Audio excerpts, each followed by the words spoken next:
Apparently one of my windows was not set up the way I needed it to be. We have since squared that away. Good morning, everyone. It's been an interesting morning. My Starfield versus No Man's Sky video has triggered some people. It's always good to have a discussion. It's always fun to see the people that can't have discussions because they're too stuck in their ways to believe that they are right and everyone else is wrong. It's all good. Had to hide a few people from the channel. It's necessary sometimes. Been a couple of gatekeepers for my first time ever. I've had a really pleasant experience with the No Man's Sky community.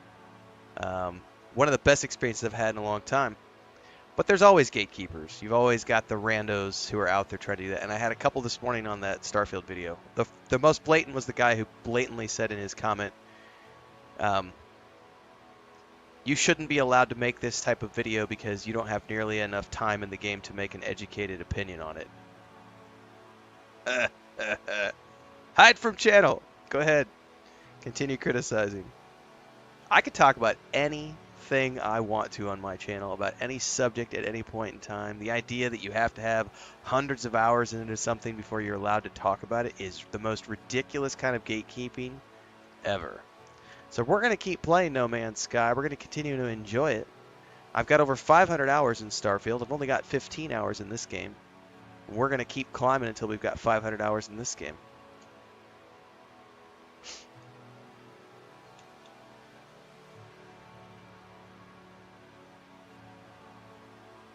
Let's see here. We're going to start off with this comparison video that I want to do. We're going to start this.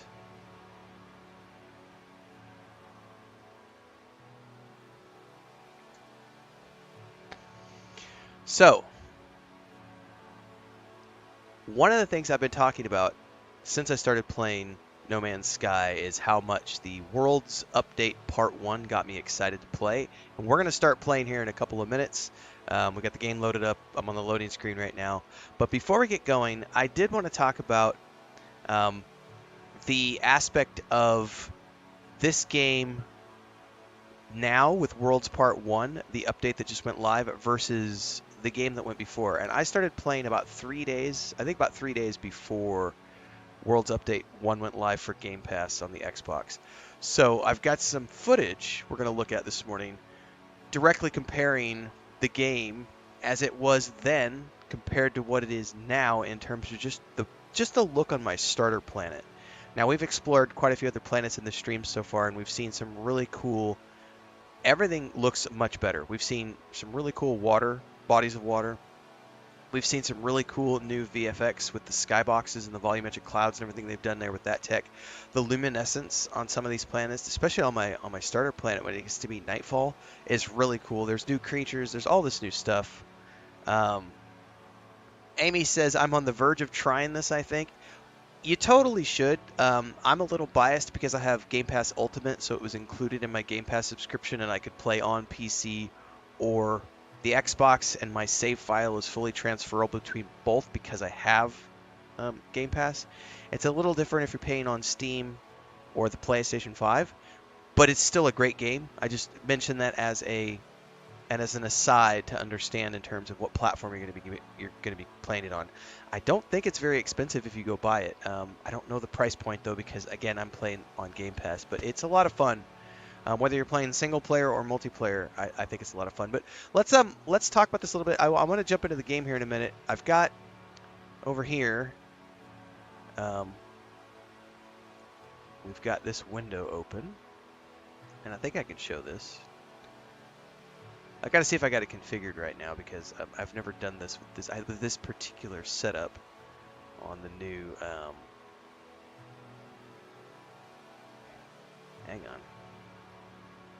It's this window right here, but we gotta hang on. It's freaking out. It's like, what did you just try to move? This window right here. Why did it targeting that? Let's just show my ineptitude with. Oh, because it's locked. That's why. My ineptitude with technology sometimes. It's going to get me in trouble one of these days. So we're going to take a look at this because Over here, as I get it loaded up, we have this video, which is from one of my streams a while back. We were playing, and what I want to pay attention to here is we're going to mute the audio on this. And what I want to pay attention to is look at the ground environments in this video that we're about to look at, and because then we're going to log in and we're going to take a look at what it looks like once we've logged into the new game, to the World's Part 1 update. So this is my planet then, right? Just look at mostly we're paying attention to the grass, the textures, all this stuff, because this is what the game looked like a week ago, before the World's Part 1 update. And it doesn't look bad. It's, they've, added stuff over the years to the game and generally improved upon the way the game looks and plays. Definitely has its stylized art. And you could, it looks like No Man's Sky. Like, this looks like the game that everyone has seen over the last 8 years of gameplay, right? And it doesn't look bad. But you can see the textures, and we can see not a lot of grass variety. The crystals are there. There's animals in the background. It definitely looks like that 70s sci-fi cover art type stuff. But it's kind of, compared to the new stuff, it's very bland. It's very lackluster. It just looks like brown and green with some spots of colors in here for the plants, right? That's what the game looked like a week ago. And then they came along with the World's Part 1 update. What's up, Commander Wolf? Which is what we're going to go take a look at now. We're actually going to go log into that and take a look at what that looks like, because it looks like a completely different game. So you've seen that. Let's go ahead and move this out of the way here. And we're going to close this down. And we have a game which has some time in it.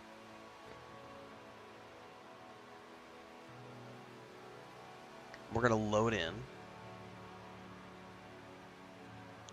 And now we can take a look at that same planet. But we're going to take a look at what it looks like in the current version of the game, World's Part 1. Commander Wolf says, thanks for making these videos. It's what's convinced my dad to start playing. Awesome. Glad to hear it. By the way, I can shrink myself down so we don't have to stare at my big head the whole time. Alright, so we've shown up here on the anomaly. We're going to hop out. We're going to run over to the portal. And we're going to head over to my starter planet. And we're going to take a look at what it looks like now. Because this is honestly what got me interested into this game, was when I saw the update coming and I said, you're actually putting this much time and effort into making an 8-year-old game look this much better. I need to start paying attention to No Man's Sky, because companies who do this tend to be companies that you want to pay attention to, and their products tend to be really good products. It is so much different now. So we're about to go see how much different, because we're going to go back to that same planet we just saw. We're going to go back there, and we're going to take a look at this place. It's not jokingly, it's night and day difference. It's incredible.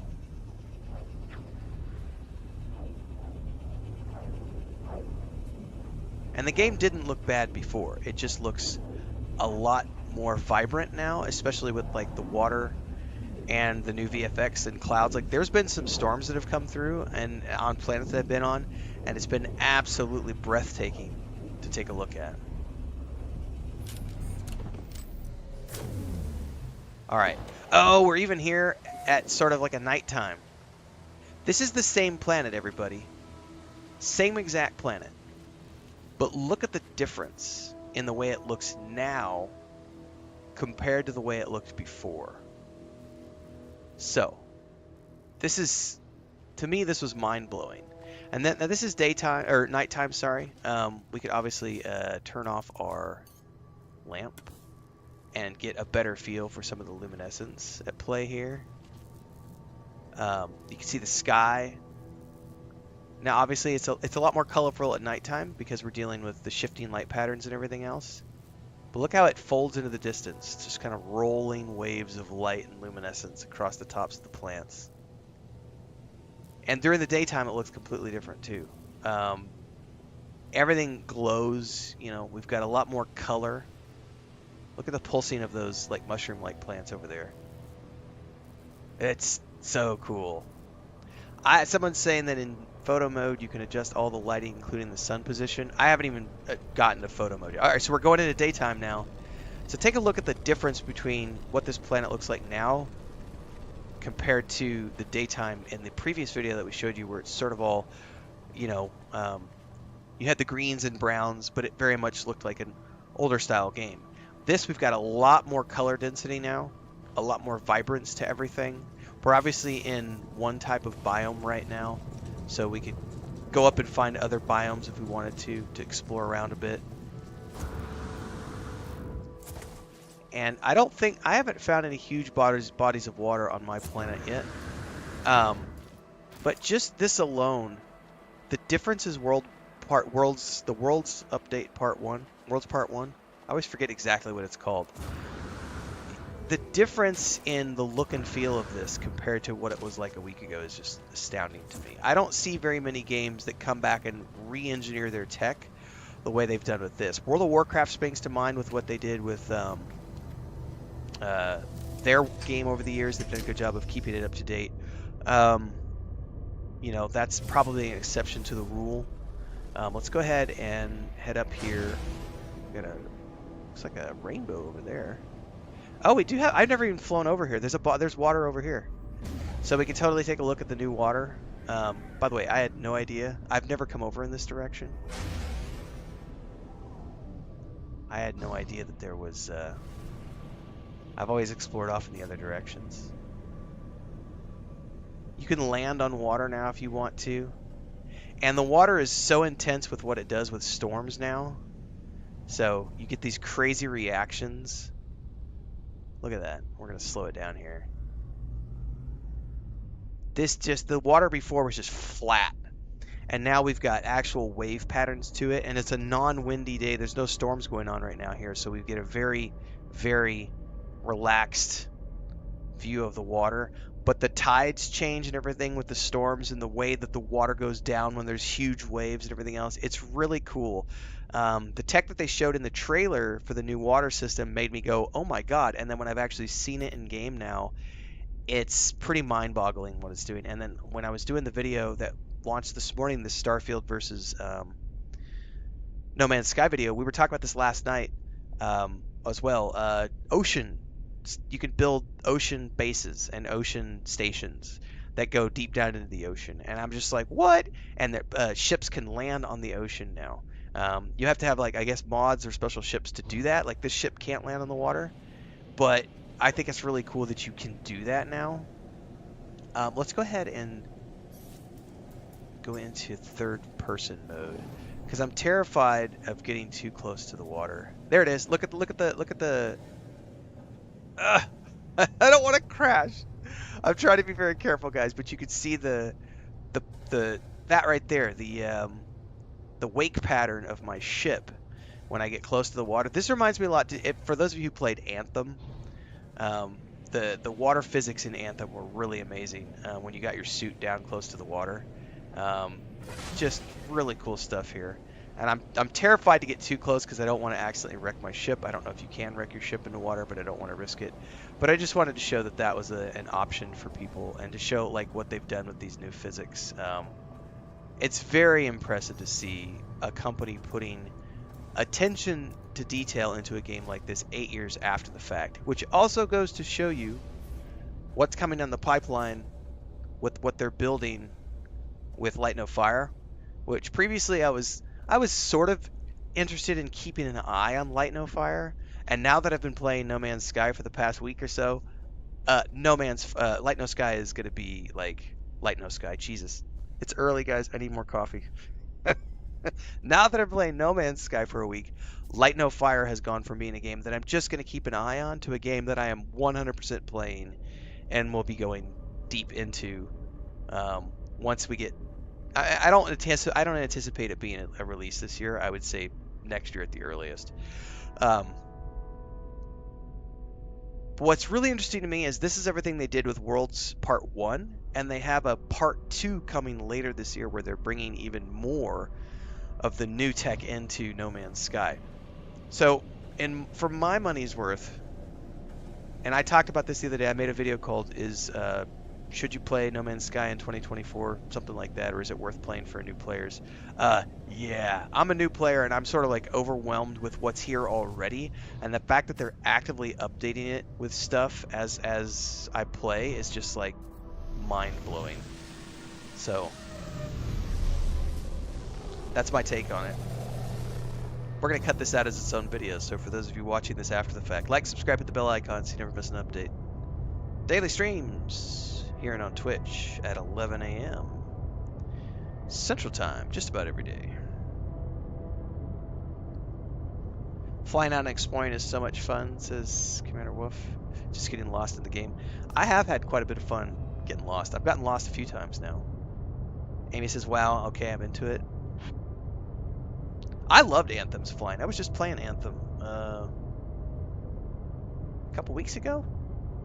Catching up on it. I haven't played it in a few years. Figured I'd see how it felt in the PS5. Oh, Commander Wolf says the ship does the Star Wars speeder thing on the water, so it shouldn't crash. Oh, that's good to know. Yeah, I'm excited for Light No Fire too.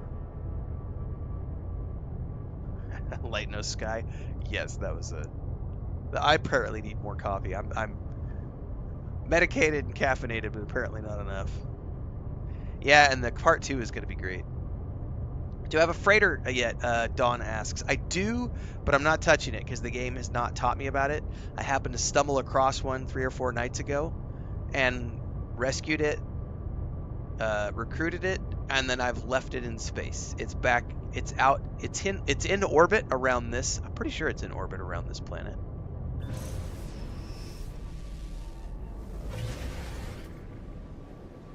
If not, I think I could probably call it.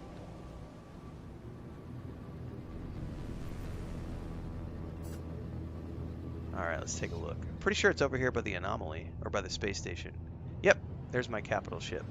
So let's fly over there. I do have a freighter. But I've not used it because the game hasn't taught me about it yet.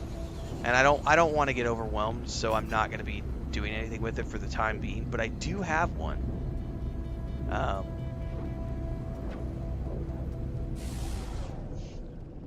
Karaoke says, careful, Amy. I've lost over 5,500 hours in this game. It's seriously addictive. Oh, I could have summoned it where I was? Okay. I got an A-class freighter. We're gonna go board it really quick and take a look, guys. This is my capital ship that I've got. I gotta remember where to board, though, because I don't remember. I think it had boarding tubes or something. We're about to find out, because I really don't remember how to get up in this thing. We're going to take a look at it before we go back to the planet and continue our objectives from today. I do not remember where to board this bed. Oh, it's right there, underneath. I guess the icon shows you where you're supposed to board.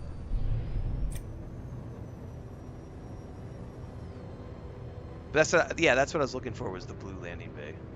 Oh, am I upside down? Is it supposed to be like this? Hang on. Let's back up. Back up. You guys are telling me I was looking at it upside down.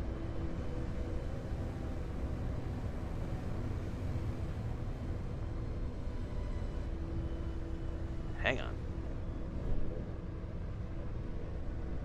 I want to get a better view. There's the space station.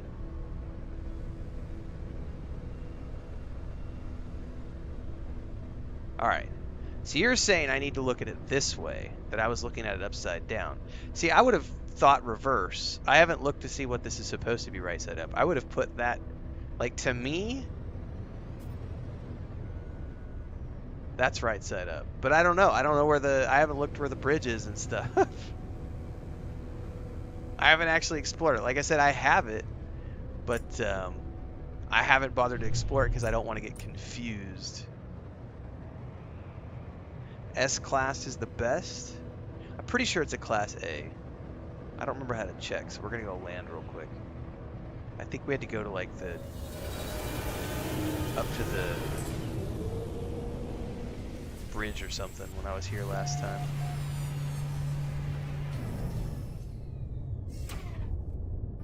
Bridge is always on top? Okay. Good to know.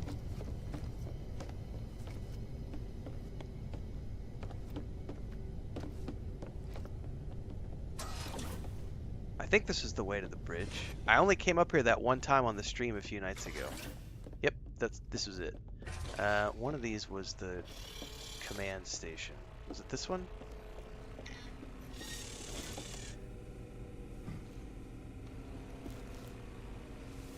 Do I need to sit down? No, I can just spin it. Was it this one? Commander? Do I talk to him? I don't remember how to access like the things I'm supposed to do with my ship. Like, I don't know how to access the controls and stuff. I don't remember. Oh, maybe it was right here. Manage fleet. Freighter warp map. Upgrade and customize freighter. This might be it.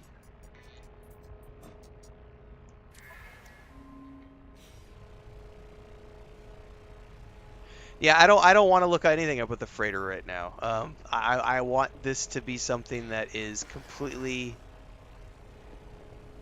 unknown to me until I'm ready to do it, because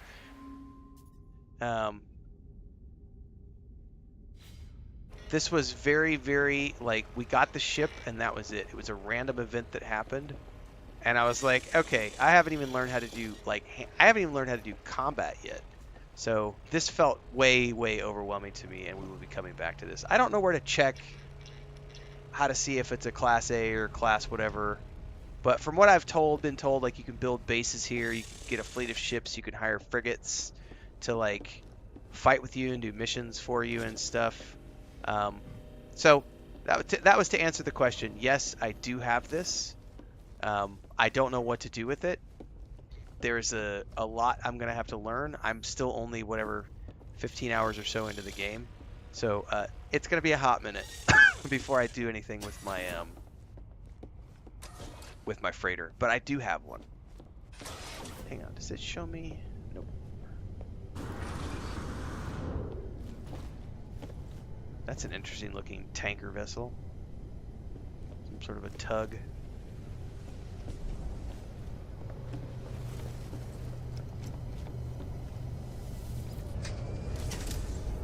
I didn't know there was a teleporter. Like I said, there has been no tutorial to tell me anything about the freighter yet, so I just ignored it. But I do have one, everybody, so. Alright. Check the mission log. Yesterday we just worked on base computer archives. That's the only thing we did yesterday. I ignored story for the day and just did that. We have this quest called Build a Construction Terminal. That's for somewhere different. Your base needs an overseer. That I haven't done yet. I have established a core of habitable base out in the wilds. This planet seems a suitable space to settle down. At least try to be expanded. So I have that. I have so many quests like I could choose to do, and I've just been like, yesterday was literally just working on. Oh, I do have a freighter quest. Command a large capital ship. I think I got this when I got the ship. Find and purchase frigates to add them to your fleet. With the aid of a freighter's navigator, you'll find profitable expeditions. So I do have the start of a tutorial series for the freighter when I decide that I'm ready to get to the freighter. So yeah. This is to go find, and someone said I need to do like 10 of these in a row. This is what we were working on last night. So let's go ahead and continue that.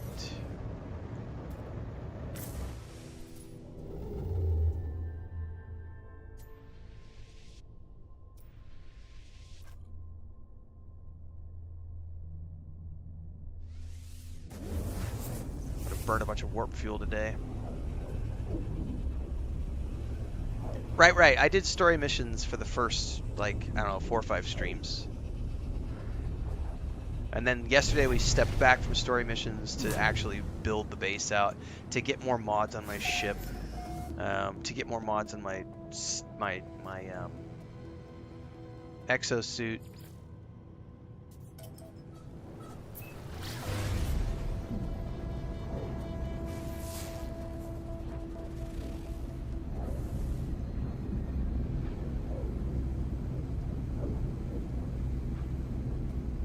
One thing I don't know if I have enough of is stuff to make more warp fuel. But I've got my refiner with me, so if I need to stop and work on making more stuff on a planet, I can.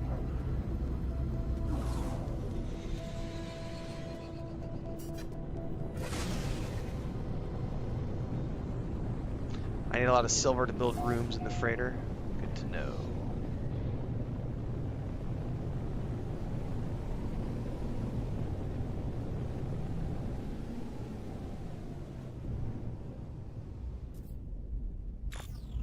Alright, what do we got in the general vicinity here?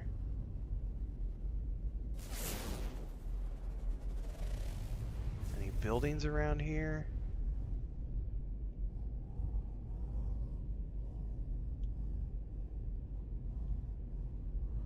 I thought I saw something when I was coming in over the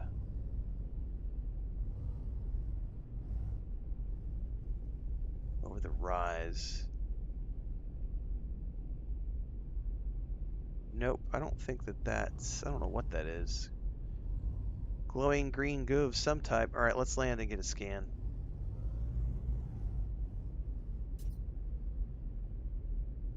I don't see any structures around here that could be something.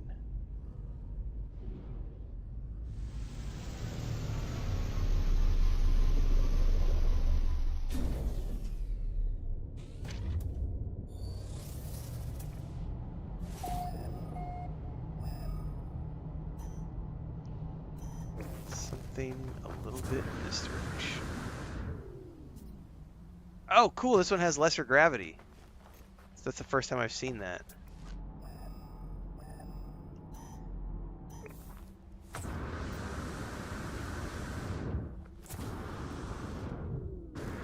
Whee!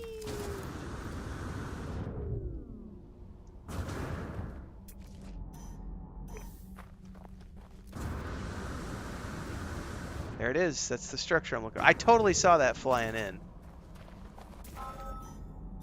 I just couldn't find it again after I saw it. Alright.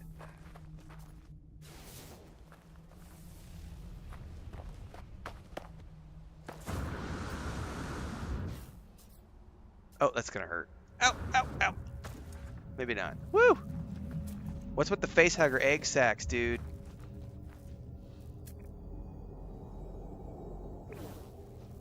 It's marked as red. That doesn't make me feel very comfortable. Facehugger egg sacs. Stay far away. Oh, we got flickering lights. Oh no, there's like more corruption inside of here. This is not good, man. Something's gonna jump out and eat my face.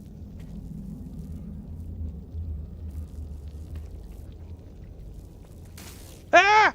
Ah! Ah! Are there more of you? Fucking face tentacles, man.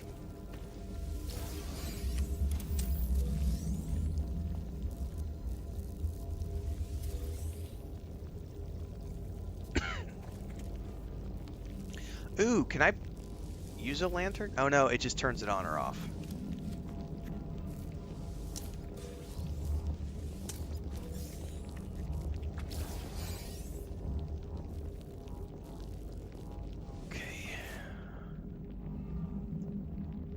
Don't shoot the eggs, someone tells me. Oh, I'm not going to mess with facehuggers, man.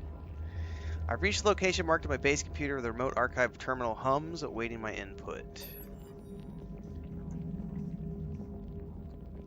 Did it know what I had done to it? Was it angry? Was it upset? Was it alone? Afraid? Could a sentinel feel such things? It hovered before me, its light catching upon 1,000 crystal shards all around, and as I moved, it traveled by my side.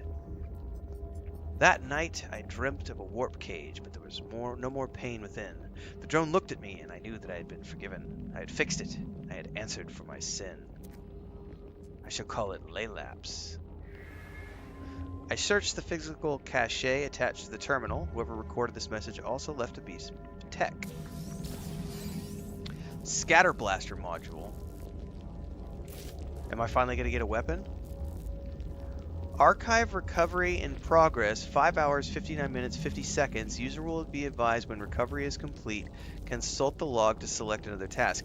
This is the first time I've seen that pop up, so it's got an actual timer before I can move to the next mission. So it's like, hey, you've got 6 hours.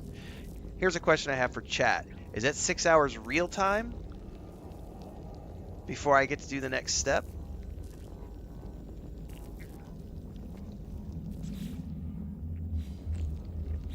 All right, hang on a second. Multi-tool.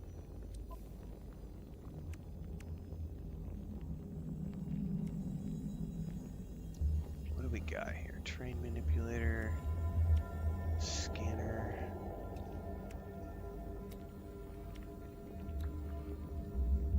I got a bolt caster mod. I can't make it yet.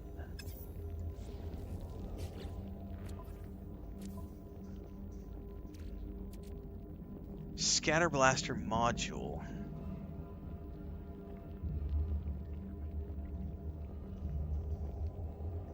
It's an upgrade for the scatter blaster, which I haven't even learned how to make the scatter blaster yet.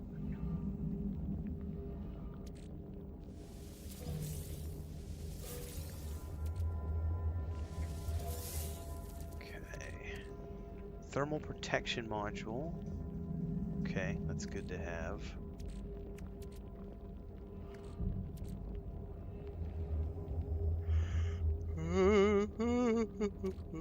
Excuse me. All right.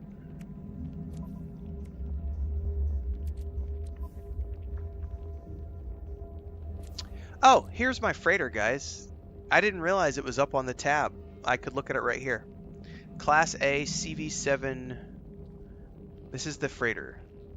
Oh, and you're totally right. Here it even shows me an image of the freighter with the docking bay on top. So, yeah, okay. I didn't know I could see that.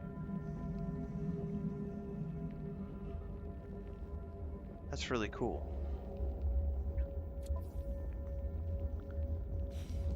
All right, well, if I've got to wait on that, let's go up to the space station.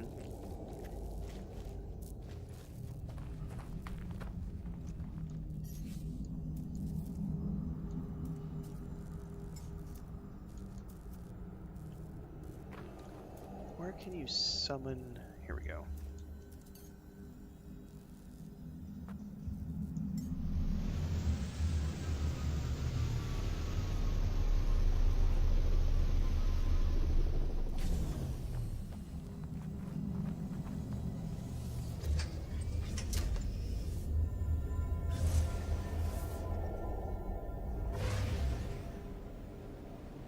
Add a thruster fuel.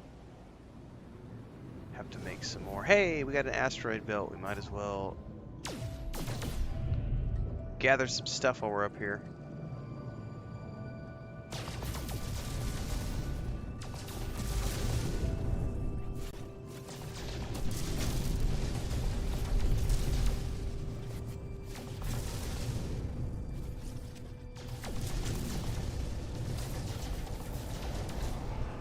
Oh, did it just refresh? It did. A bunch of stuff just popped in.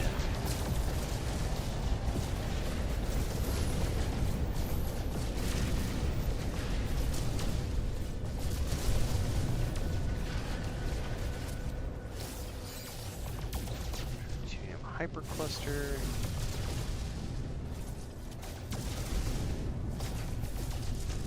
I love how they always send these stupid little mining vessels to screw with me. Look at him. Look at him trying to get into the middle of my screen so I shoot at him.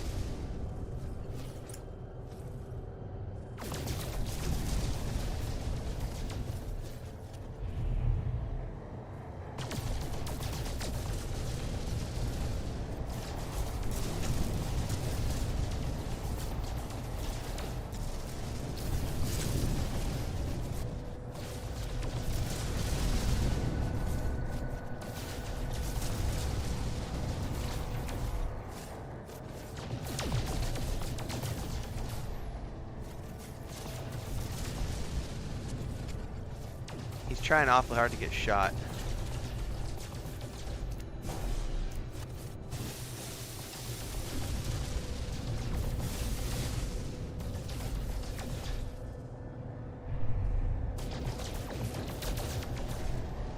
feel like we've mined enough. We can probably head towards the space station now. Where's she at?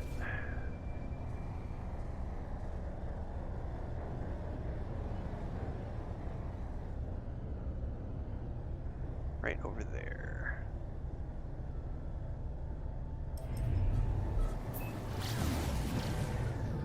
Big money from the green crystals.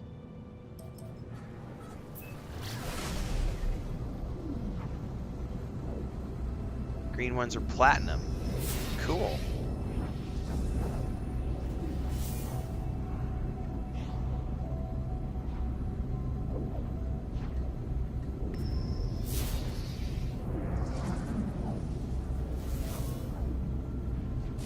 Oh, that's a different looking station.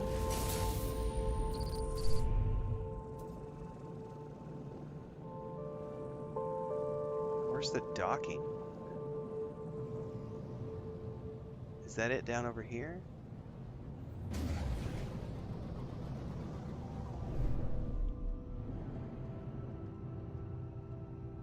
Maybe? It's blue.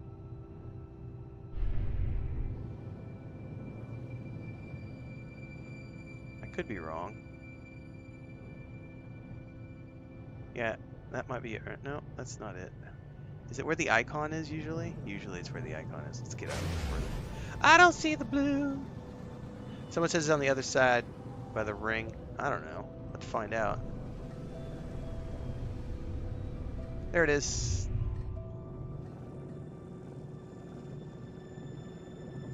It's like a... Remind me of something out of Stargate SG-1. One of the ghoul pyramids, man.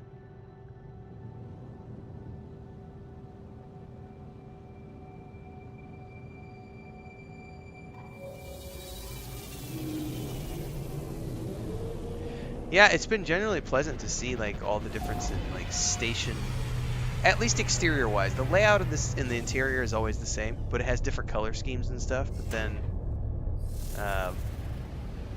you get different visuals on the outside. It's pretty cool, man. All right, first and foremost, need to go upstairs. I don't know if I have the coin to do my spacesuit upgrade while I'm here. I may have to sell some stuff.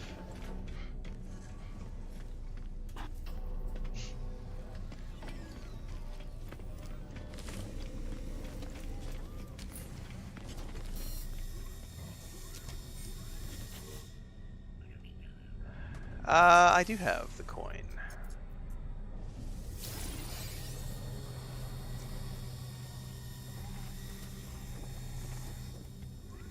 Okay. Just take a look. I think it's the same.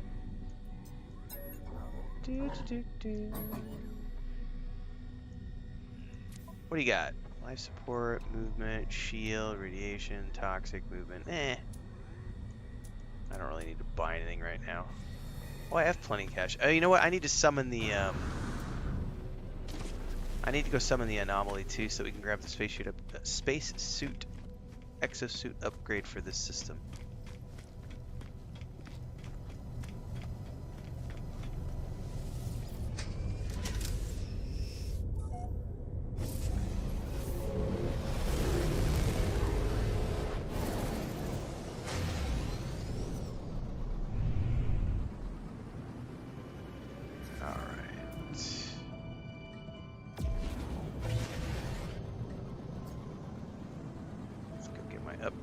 Here. Whee!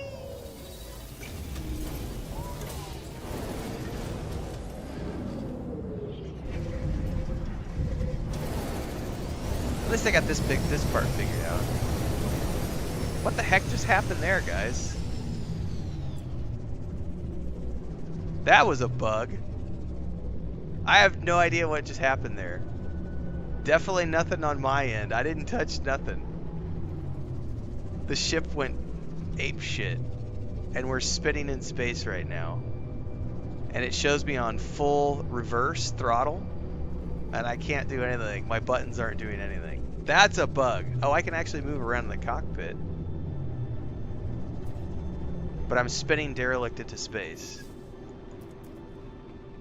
What the heck was that all about? Look at this. I'm like rocking me backwards. This is amazing. What happened? I bet I need to load a hello game bugs. Yep. Let's load the autosave and see what happens. That was amazing. That's the first bug I've seen so far.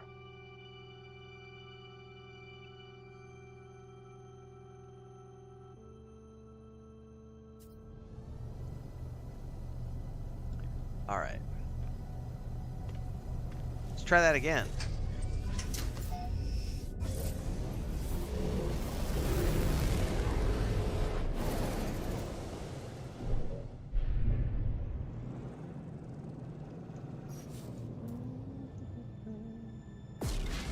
I did come in under full boost, so I mean I was full boost mode when I hit the entry chamber here, so it probably just like triggered something.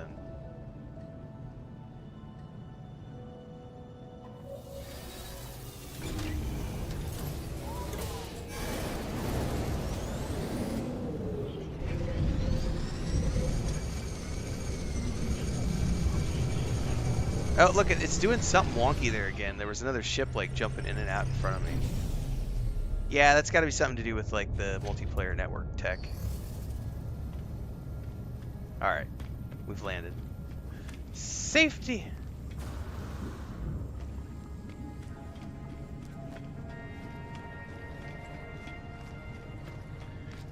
All right, we're gonna go grab the other upgrade.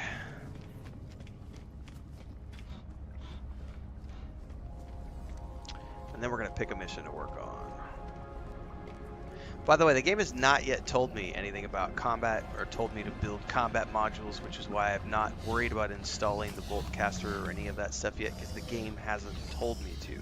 I realize that it exists. I know I've had quite a few people in chat be like, it's supposed, you should have a blaster by now. You should have this, that, or the other by now. I'm not doing anything that the game hasn't told me to do yet. So that's why I like the freighter. I got a freighter, cool. The game hasn't told me anything about it. It just, I came across it, and everyone in chat that night was like, hey, you should defend the freighter. You'll be able to get it and have it. So I defended the freighter, got the freighter, left the freighter alone. It has not taught me about combat yet, so I'm waiting. I've been going through the training series, the computer module series, so that the game teaches me about all these things. Like yesterday, we installed the did a bunch of stuff at our base. We installed a bunch of mods on our ship. We installed a bunch of mods on our exosuit. I built a landing platform at my home base, and then it sent me on this mission to go seek down these other base computers around the galaxy. And then, as we saw, we just got this quest where I have to wait for, I think it said 6 hours. So, yeah, I've got 5 hours, 46 minutes.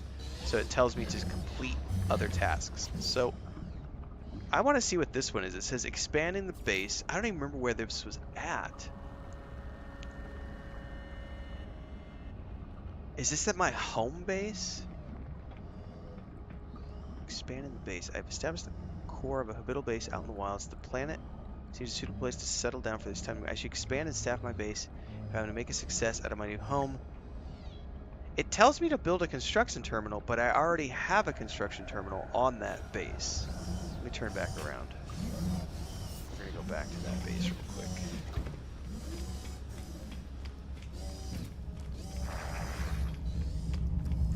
Yeah, I ran some missions 2 days ago. Your bases.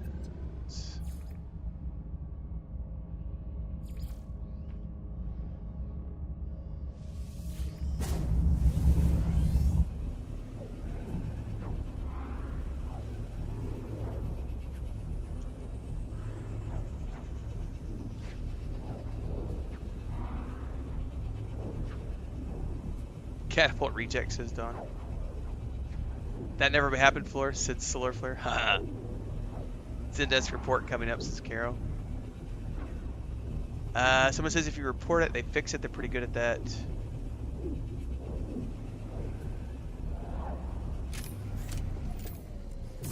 someone said something about uploading discoveries for easy units. Most players don't do this. It's on the discoveries tab.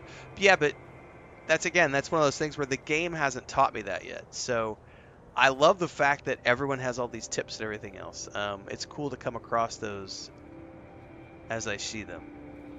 Yeah, Solar Flower, I actually shot one of those stupid mining ships the other day, and yeah, that was fun. I got stuck in combat, and we had to run from the Sentinels. It was fun times, man. Alright, now I already have a construction module, so I'm not sure why this quest tells me to build another one. It says place a construction terminal. I thought I had one. Isn't this a construction terminal? No, it's not. That's why I'm confused. This was a construction research unit. So I need a construction terminal. It's different. I did not realize that it was different. I need some pure ferrite.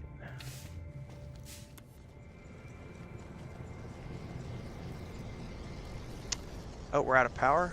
Oh, probably because it's nighttime and I've got that rigged up to the solar. I'm going to have to change that out. Or get more batteries. Well, this I could put more stuff in.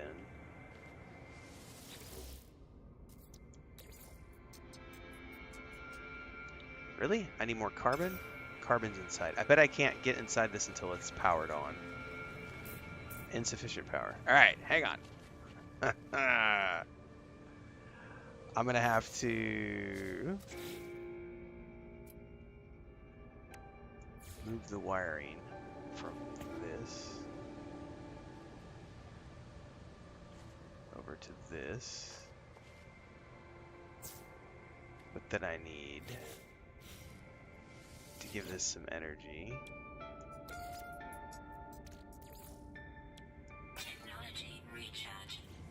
Okay.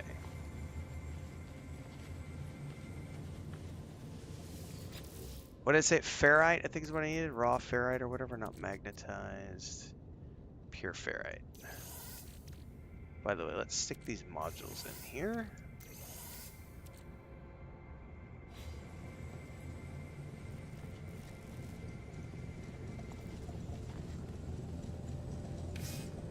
Let's go ahead and... I wonder if I want to build this inside or outside. Put it inside for now.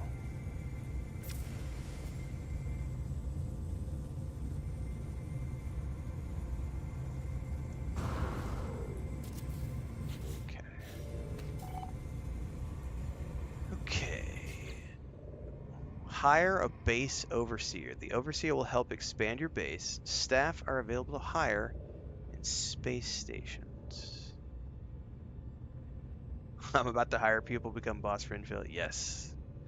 Captain says pretty soon you'll have all the cash to buy all these necessary materials at the Star Station and other pilots, making the job aspect of the game go away. That's interesting. This one's for the Overseer? Yeah. And the mining ships are really annoying. They do totally fly right into your...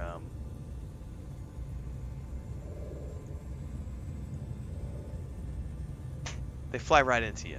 Into your lasers. It sucks. It's really annoying. It's like, come on, guys.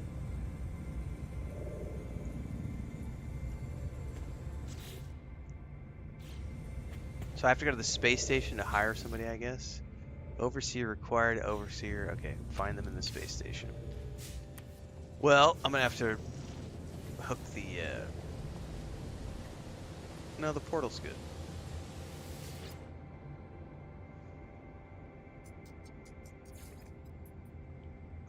This is our first system. We're looking for an overseer. By the way, everybody tuning in for the first time today, I am multi-streaming on YouTube and Twitch, so you can watch where you prefer, support where you can. Thanks to those of you who can and do. Keeps me on the air full time. Typically go live every day around 11 a.m. Central, but it's a weekend, so I'm going early a little bit. Going live a little bit earlier today. Day-to-day stuff happens over on YouTube, so if you happen to be tuning into Twitch this morning, don't forget all the game guides, reviews, reaction videos, and everything else happen throughout the day. Generally speaking, we publish, I don't know, I start publishing at like 5 o'clock in the morning, and we usually publish videos every hour or 2 hours, all the way up until about 7 or 8 o'clock at night, Central Time. There's also YouTube, there's also TikTok, Instagram, all those places, X, Facebook, Patreon, Discord. Overseer. Who is the Overseer? How do I hire them? You're a priest. Do I have an icon, maybe? Yes. Somewhere. Partial. Potential. Why is he located all the way over there? Not in the space station. Is he at a different space station? Or is the icon confusing me? Because the icon is pointing me out the door. But that's just the icon to land at this base. So it's got to be somebody up here. The POI is just confusing me. Scout. Liquidator. Corporal. Consul.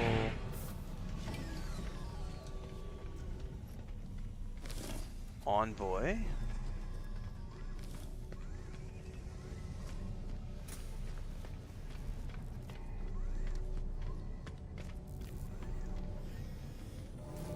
Technology merchant, navigator, ensign, corporal. None of these guys say overseer yet. Technology merchant.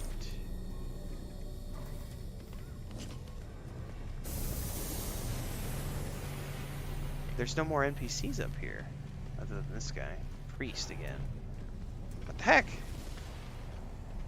It must not be in the space station because I don't see anybody up here. The icon's definitely pointing me over there, so we're gonna go on a little adventure. I don't know, Commander. Might not be here. Karo says earlier is better for me as I'm in Australia. So does 96 Rob.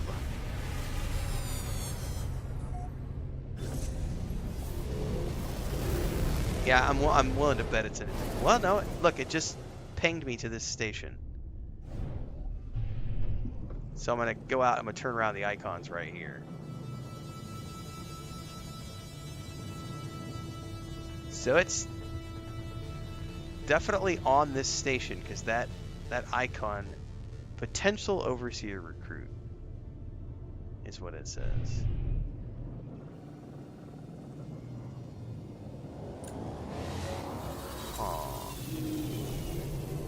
Yeah, because it did say potential. Oh, there it pointed at him right now. It's pointing at him now. I had to fly into it the second time for some. You know what? The first time I came in here, I teleported up here, and it looks like it didn't trigger the POI. Because look at that, the POI is up there on the GEC now. Potential overseer recruit. So for some reason, when I teleported in, it didn't advance the quest, but when I flew in, it updated. Buggy, buggy, buggy.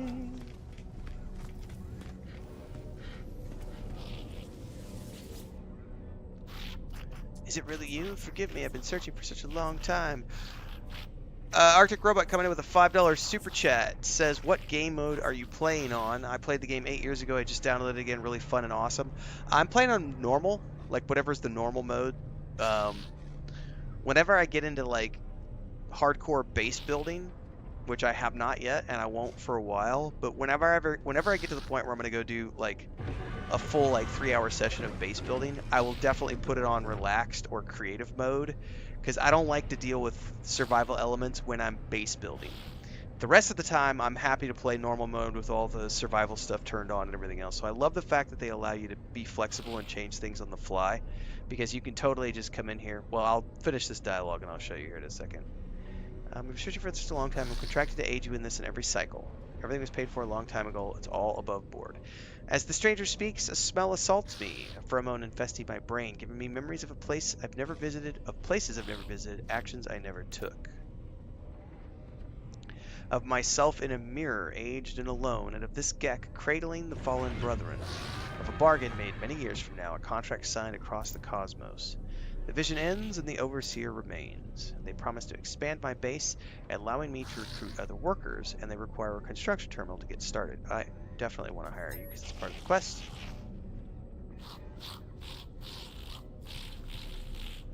They shall feel at home in my home. So to answer the difficulty question, you can come in here to the options and go into, is it general? Or accessibility? No, difficulty, it's right there. Herpa-derpy. So you've got normal. Hey. Guys, come here. Frodo, leave your brother alone. I'm on normal mode. You can go to creative mode, relaxed mode, survival mode, or you can completely customize these as you see fit. What's up, Frodo? Come here. What are you doing? You're bothering your brother. Why? Do I need to go let you outside? Well, I gotta make sure that Mommy's got the door shut because I don't want you running out into the woods. Was that an exotic ship sound? I don't know. I don't know what an exotic ship sound is. Anyway, there are multiple difficulty levels. I'm playing on normal. But for base building, like I said, I do like to turn things off. So, like with Minecraft and stuff, whenever I know that I'm just gonna base build, I don't want to have to worry about like eating food and getting attacked and all that other shit. I just wanna build. Stop scratching my chair. I gotta let him out, guys. I'll be right back.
Sometimes you gotta force trigger stuff.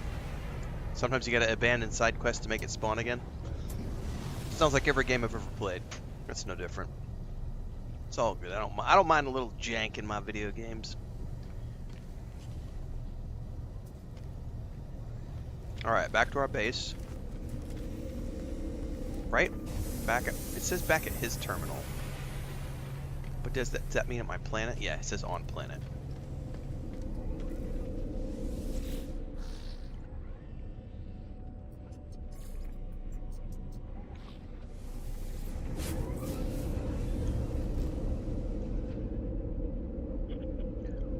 All right, let's see here.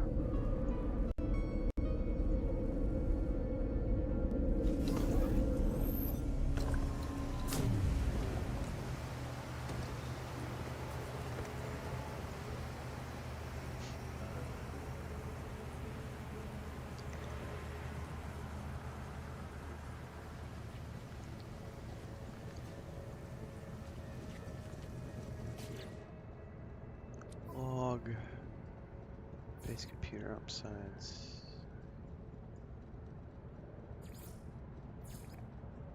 Here it is. It disappeared into the bottom.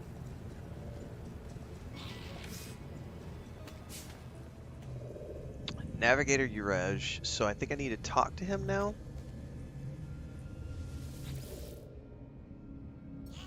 You have so much to learn, so much to see, and this place will be our home amidst the infinite. Well, I'm happy to hear that, Navigator Uraj.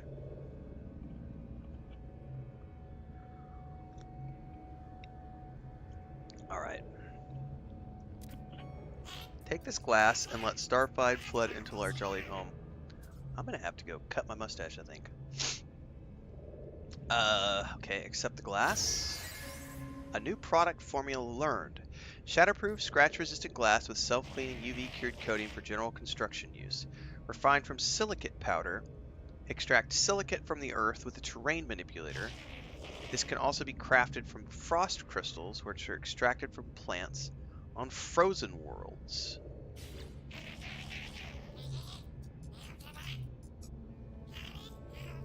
Okay. If you prepare chromatic metal, I will use it to calibrate a science terminal suitable for a Korvax entity. The Korvax have suffered terribly at the hand of my people. Be kind to them, I beg of you. Okay, I'm pretty sure I have chromatic metal in the storage box.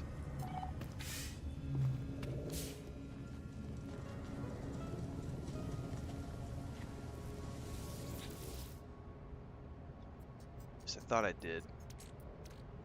Now I have 30 there. That's refined from copper, which I definitely have more copper here.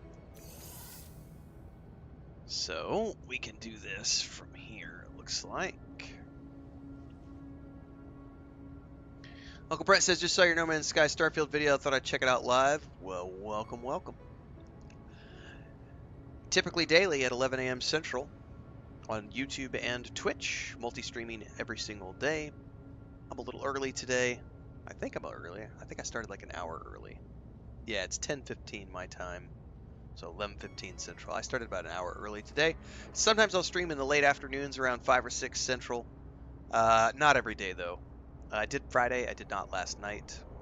Typically Wednesday nights and Saturday nights I play World of Warcraft on the channel at 6 p.m. Central, like 6 to 8. And then outside of that I'm playing Red Dead Redemption 2 right now, just for fun. I'm about to dive in and do a quick Let's Play session around Call of Duty Modern Warfare 3, because that just came to Game Pass, which means I can go play the single-player campaign now as part of my Game Pass subscription. It's about 6 hours long, so I'm going to go do that this week.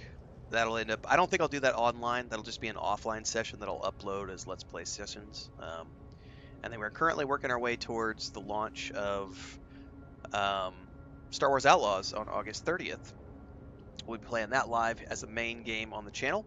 But until that point in time, we're going to be doing No Man's Sky. I will be playing more World of Warcraft once we get close to the War Within launch, but that's August 22nd, so we've still got about a month to go. Lots of No Man's Sky for the meantime, and occasionally some other stuff. Correct. Exactly, Uncle Brett. Differences in games are not inherently better or worse, they are simply differences. Everybody's got preferences. I see way too many people. As an example, when I was playing my first and second playthroughs of Starfield, a lot of people made comments about how this game sucks. Not No Man's Sky, Starfield. They would say Starfield sucks because it doesn't have the ability to take off and land from planets like No Man's Sky does. Okay, so No Man's Sky does that better. Fair. No Man's Sky doesn't have voiceovers and narration and RPGs and RPG mechanics. So Starfield does that better. Neither one of those things means that the game is better or worse than the other game. It just means that they've chosen to focus on different things for their game and their audience. The other one was the loading screens. Way too many people got upset about loading screens in Starfield. I don't care. I don't mind loading screens because your screenshots in Starfield are your loading screens. So take a lot of screenshots and you're looking at your own cool shit when you have loading screens. And outside of that, they have animation sequences. I love animation sequences. Do you know how many times I've watched Star Wars films since I was like, you know, a 3-year-old kid.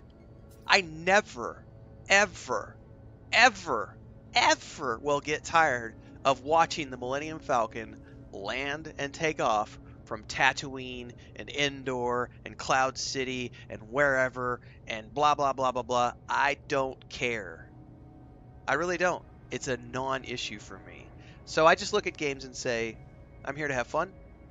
I might criticize a couple of components of things, but I never hate games. I play games for fun. I play games to get enjoyment out of them, not to hate on them. And I traditionally don't make rage bait videos on my channel, so we pretty much try to focus on the fun things. What's up, Carlos?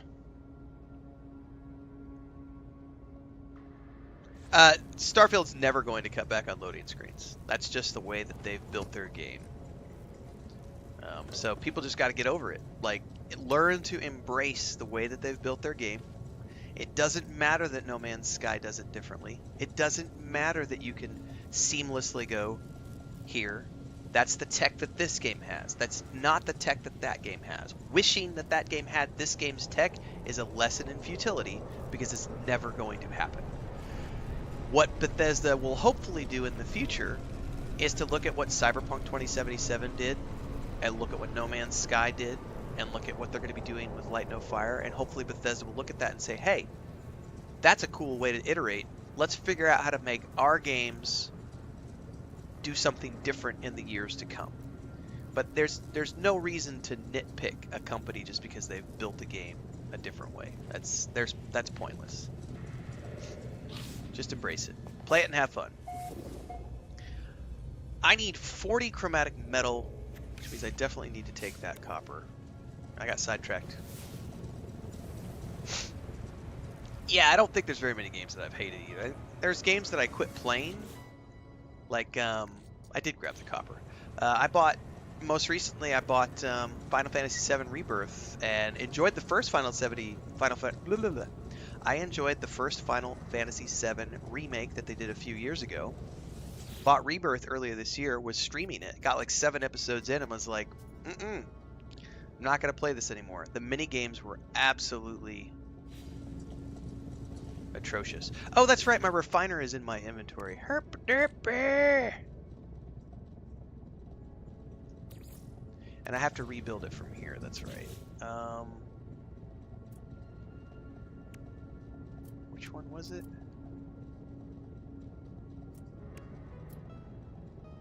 Portable refiner. I forgot that you could just rebuild them. That you don't have to take them from your inventory.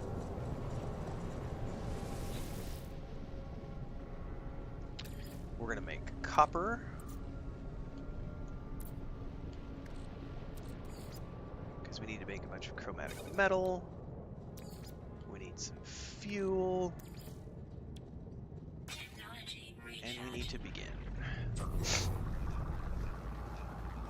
So, I mean, but even that game, I didn't hate it. It just, the mini games, I didn't enjoy the mini games. I was having to relearn, like, I was having to learn new muscle memory every 15 minutes in that game. And it's like, no.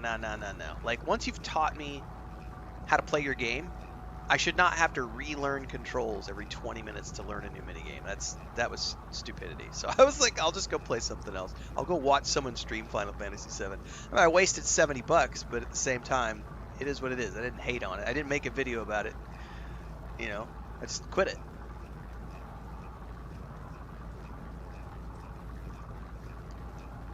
All right, we should stop processing. That should be enough.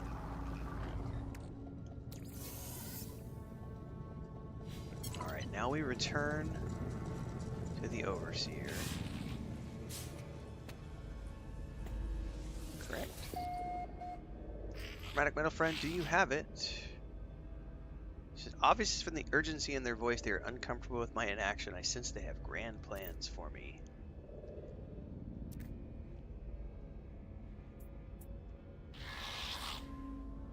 Okay. Am I supposed to do something with it?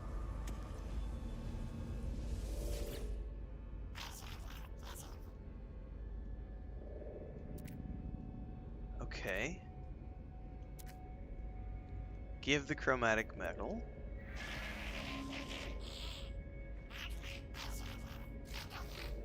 finish the science terminal plans. Alright, I've now learned Science Terminal, which is a research station tailored to the needs of scientists and equipped for research and development of scientific blueprints. Magnetized ferrite, which I do have some of.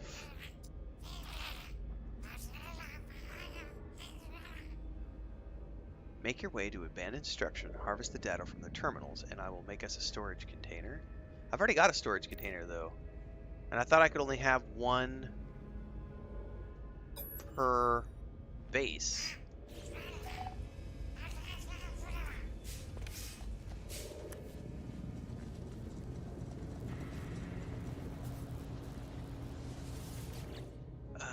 Magnetized ferrite. Use to build a science terminal.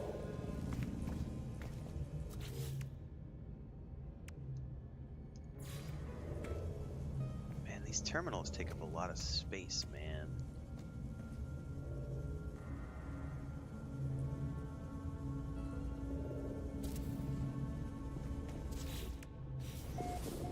Okay.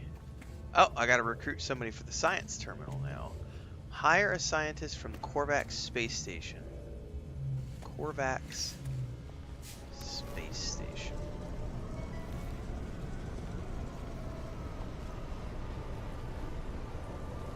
I don't know that I've been to the Korvax one. Schussberger says you can put all 10 storage containers on every base. Oh, well, I thought the game told me I could only have one per base.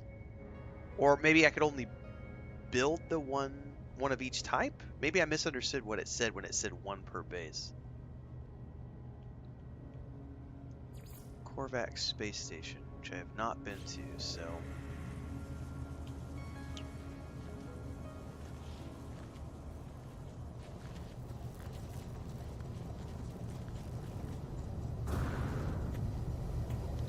Oh, I think I'm out of fuel, though. Hold that thought.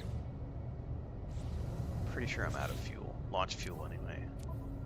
Which I don't technically need at the moment, but I better make some more. Starship launch fuel. Metal plating.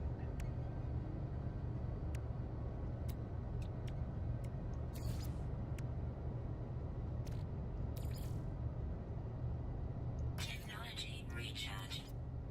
Tritium. Technology recharge. Hyperdrive probably needs some more. Let's make another warp cell or two.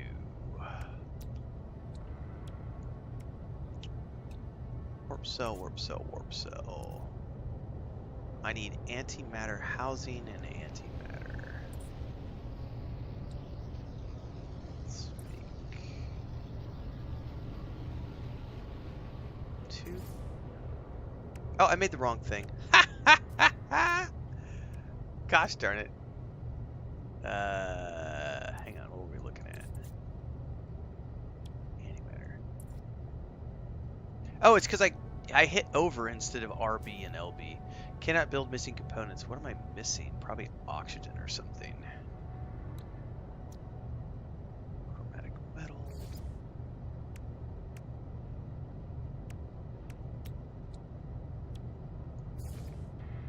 What's up? Are you awake, Smeagol? Why are you awake, buddy? Meow. What's up?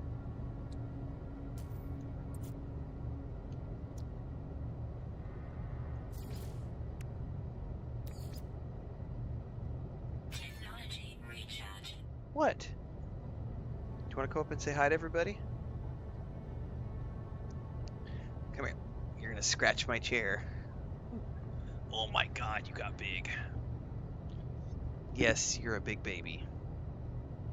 He's got to weigh like 7 or 8 pounds now. He's gonna chew my hair here in a second. Yep, there he goes. Smeagol. You ready to go outside? What's up, buddy? Yeah. You're a good boy. You're getting fat is what's happening. You need to go on a diet. Cat booty. Oh, no, hang on. Gotta get him down. He's scratching the back of my chair. I'll be right back.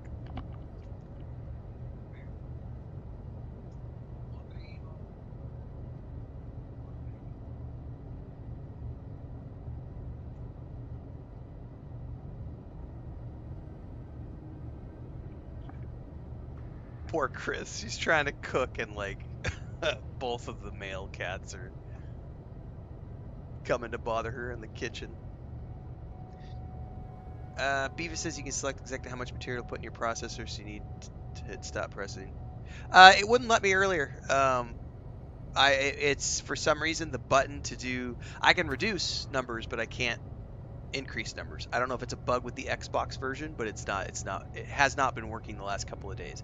It was working on the PC version, but once I switched over to start playing on the Xbox with the World's Part 1 update, that is not working on the Xbox anyway. I can't seem to increase the number of materials to put in the processor, so we've had to manually do it this way. What do I not have? I don't have oxygen, probably.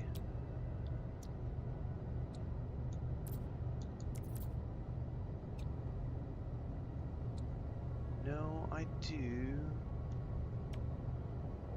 It's ferrite dust. I don't have any more ferrite dust. Okay.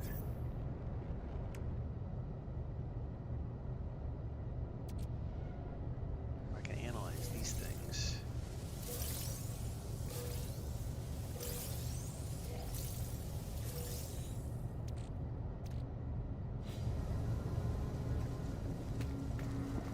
Alright, let's go stash this stuff in the box.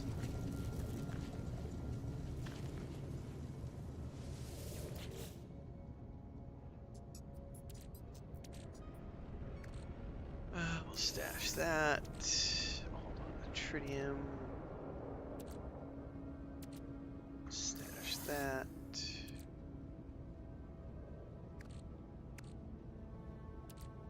Ketophosphate.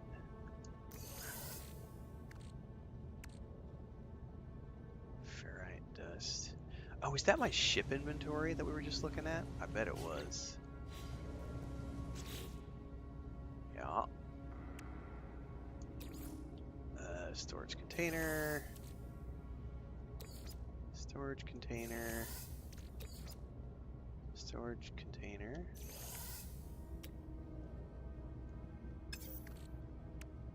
Ah! Storage container. Gold nuggets. Analyze.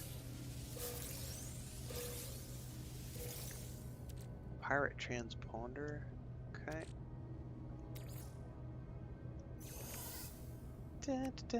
You can hit X to have things.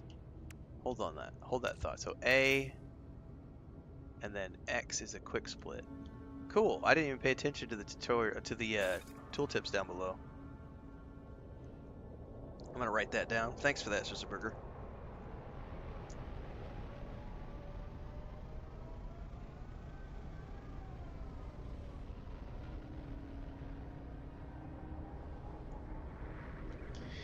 That's a good tip for me to have in the journal for later.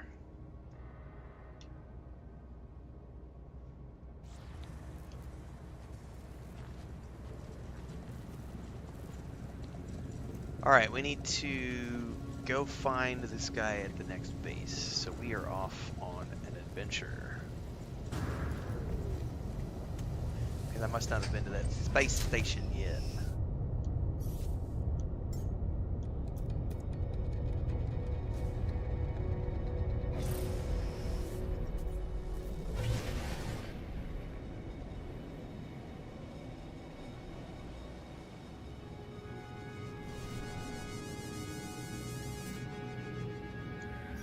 Right. Corvax space station.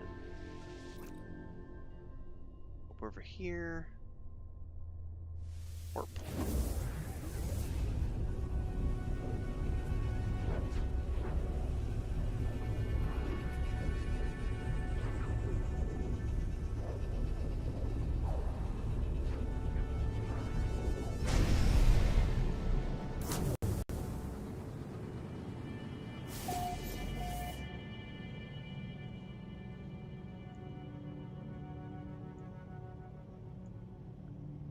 All right. Give that a quick scan.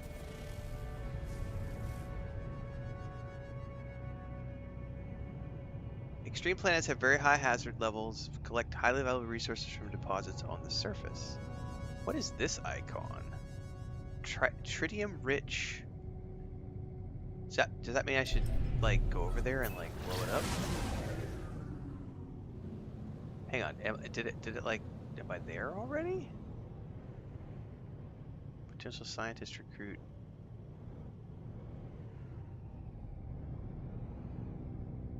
Huh. I don't know what happened to that. It's all good. I blew right past it? Probably.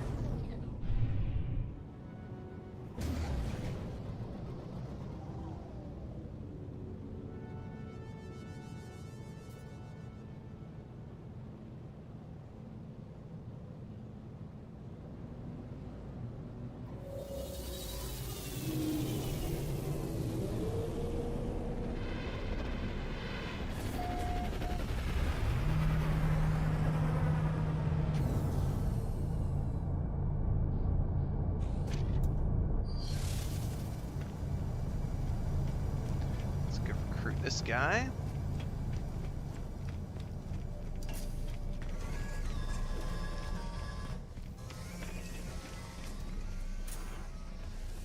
What's up, analyst entity? I am free to explore, free to pursue my passion for structure analysis. Do you have a base, a science terminal? Think of all that might be done.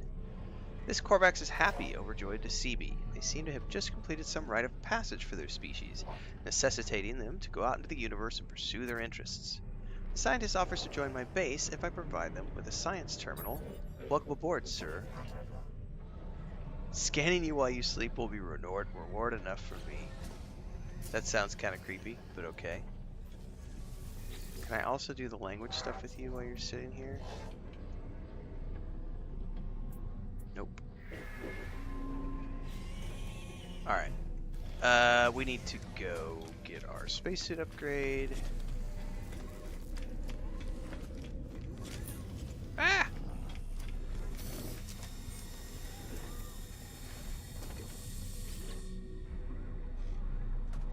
So 35,000 seems to be the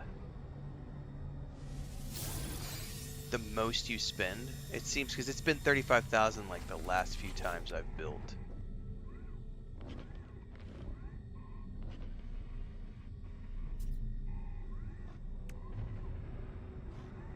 Is there a place you can see like your total, like how much you can actually carry? Like your total slots available? There's some weird highlighting here, but I don't see that it ever opens that up too much more. Am I only getting one square at a time every time I update? That'd be the other question to ask.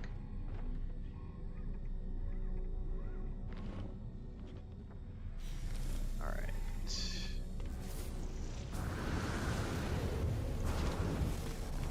Let's go summon the anomaly, get our other upgrade.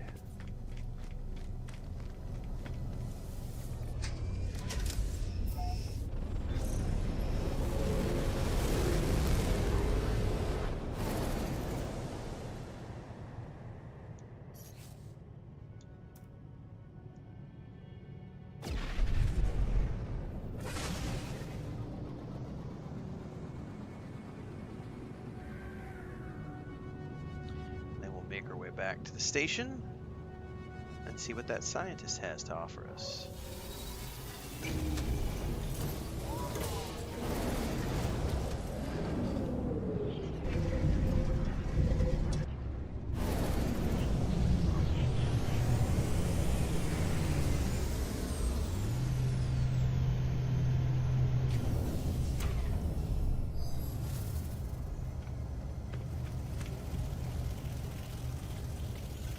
Look at that, man. Reminds me of Tron. It's gonna be interesting to see what they do with the third film. I quite enjoyed the second one they did, what, probably 10, 15 years ago now.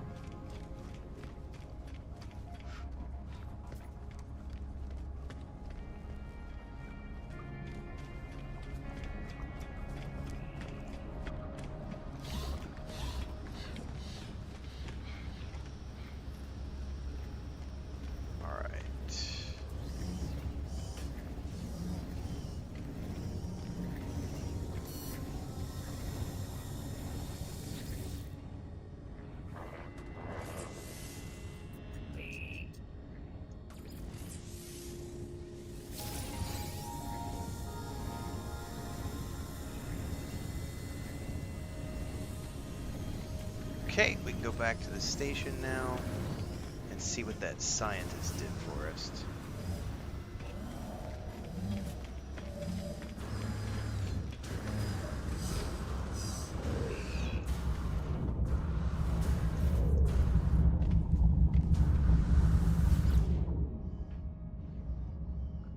My bases.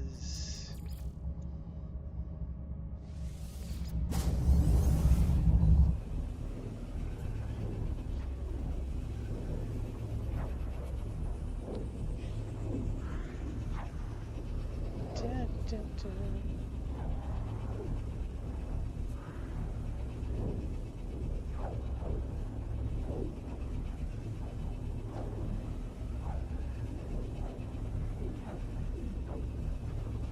I'm gonna read you guys a comment somebody just left on my video this morning about Starfield versus my Starfield versus No Man's Sky. This is the perfect type of. This is the stuff you get to deal with from time to time, which is really fun to deal with. 100 cardio and 60 tech slots in your exosuit, says programmist. Cargo slots, gotcha. Biddy Boo Gaming 1653 says, first you were saying No Man's Sky was just going to be a filler game for you when there wasn't any kind of content to be made, but now that No Man's Sky has brought you more attention and engagement on your channel, you're backtracking on that statement, not because of your fans, but because of the potential money it will bring you, because you have more engagement on your channel with No Man's Sky than you had with Starfield. So let's address that. First and foremost, No Man's Sky has not brought me anywhere near the level of traffic or engagement that Starfield has. I've got over 500 hours in Starfield. I've done 2 full playthroughs of that game. I have videos in my Starfield category that have gotten 30,000, 50,000 views. None of my No Man's Sky videos have gotten more than, I think, 5,000 views. I think there's one that might have about 5,000. I think most of them are coming in at like 2,500 to 3,000. But I've also only been producing content for about a week around No Man's Sky. So the idea that I have more engagement on my channel with No Man's Sky than I did with Starfield is incorrect. That's a bullshit statement. Shows how ignorant you are. Biddy Boo Gaming 1653. The other one is, they said I was only going to do this game as filler content until it brought more attention and engagement on my channel. Then I backtracked on that statement, not because of your fans, but because of the potential money it will bring you. That's another fun one. So I'm very open about this on my channel, and I tell people this almost every single day when I stream games. The games that rise through to the top, I'm a variety streamer. We were just talking about this like 3 nights ago, I think. I ride waves. I paddle out. I try lots of different games. I play 10, 15 games a month. I paddle out. We see what that game is. I'm riding the wave. Sometimes the wave peters out after 5 or 6 episodes. Sometimes the wave gets me 10 or 15 episodes. I do this for a living.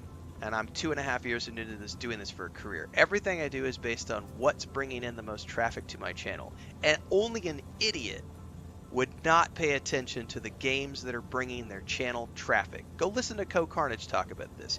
Your number one responsibility as a streamer and as a content creator is to throw shit at the wall, see what sticks, find the ones that stick, go hard and heavy on those things that stick for as long as you can and as hard as you can until the traffic dies off. And then you find the next big thing, and you just keep, call it throwing shit at the wall, call it surfing waves, what do you want to do? So, Biddy Boo Gaming 1653, thanks for your douchey little comment that shows how little you actually know about my channel, but also thank you for giving me the chance to address it here live on the chat that yes, I stream for money, yes, I go where the traffic is. I definitely said that this was going to be a filler game. It still is a filler game. Do you see all the other games I play?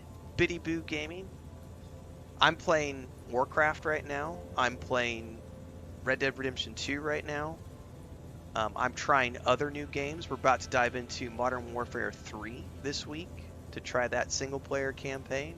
We've talked about how this is the filler game for me until, we were just talking about this earlier in the stream today, until Star Wars Outlaws comes out. Once Star Wars Outlaws comes out, that's going to become the main game. And then after that is Space Marine 2. Then we have Dragon Age the Veilguard. We have Shattered Space DLC. Indiana Jones of the Great Circle. Avowed. Stalker 2. Those are all games that are happening from August 30th until the end of the year. And all of those will be my main games once they are in the rotation. No Man's Sky is very much something that I'm pursuing right now because it was something I threw at the wall and it stuck. Go look at the past 6 weeks of streams. We were playing lots of different games, some Dragon Age Inquisition, a little bit of this, a little bit of that, a lot of reaction videos, this, that, and the other. This started popping off, and I went, well, I guess we're playing No Man's Sky for a little bit. I won't do that unless I'm having fun, and I'm absolutely having a blast with this game. So, Biddy Boo Gaming, I appreciate you giving me a clippable moment to pull out, because guess what? Your comment is going to make me money, Biddy Boo Gaming, because this is going to get clipped out as a YouTube video. So congratulations for becoming famous. 1 hour, 36 minutes. Biddy Boo. I love it. Everybody's a critic. But my favorite this morning was somebody telling me that I didn't have enough hours in No Man's Sky to be allowed to make content talking about comparing it to other games. Gatekeepers are the worst, man. Guess what we're doing with you, Biddy Boo Gaming? We're going to hide you from the channel because you're a dipshit. And I don't let dipshits survive on my channel.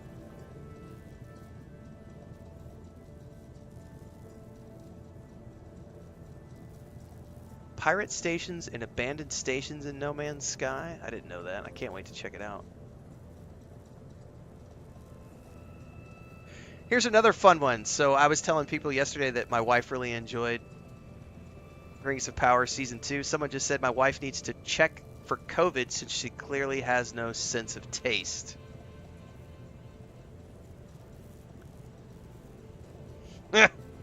That's kind of funny, but also douchey.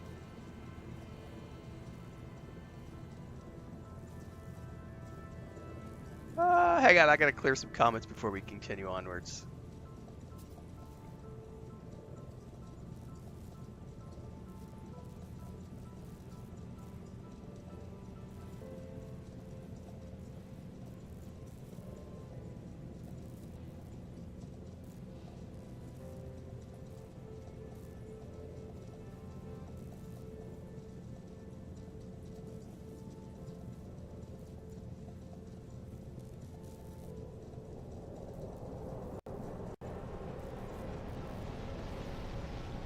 This is honestly one of the better parts of my day, is going through and hiding the trolls from the channel. The moment someone mentions something about a game being woke is an instant hide from the channel. So if you want to get banned, that's the quickest way. Star Citizen. Youth Morning says, give it a shot. I already have given it a go. I backed the Kickstarter years ago. I have yet to try it on my new system since I have a 4080 in the new system, so I haven't checked it out.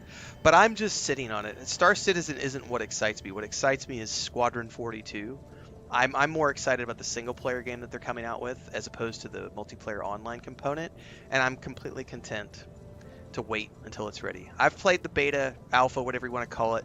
About every 2 years I check in, so it's been a couple of years since the last time I checked in. I realize there's a lot there, but they still have so many more years to go. I don't really want to invest a lot of time in it. I'll just wait till it comes out. But I definitely am on board for what they're building. And I'm not one of those people who doesn't think it's ever going to make it to the finish line. I know that it'll make it to the finish line, but it's just taking them forever. And let them do what they want to do. They're still raising hundreds of millions of dollars. Programmer says my son's channel has 35K subs without him giving a shit about what's popular. He can start making money from his channel, but he's simply not ready yet. I'll give him time to find his way. Yeah. You don't need to pay attention to the masses.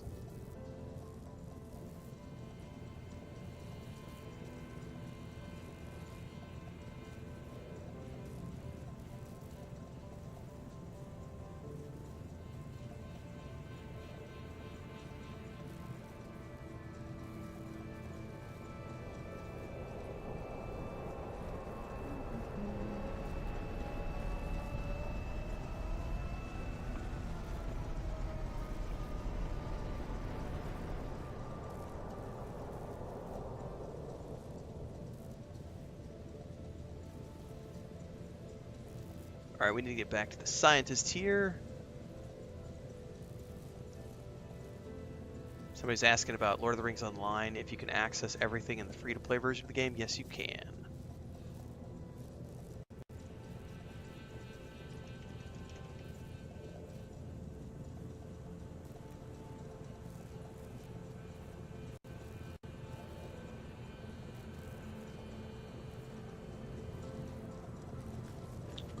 What does he need from me?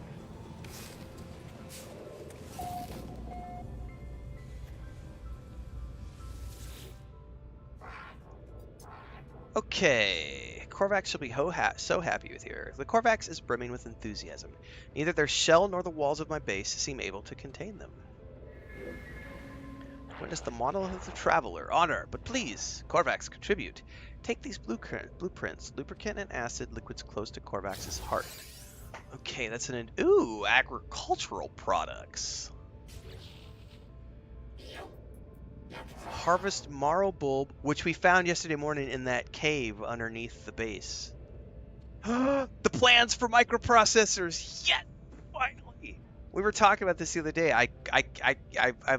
Someone was like, "Hey, you can craft microprocessors," and I'm like, "I know the game tells me I can, but I haven't found the recipe for microprocessors yet."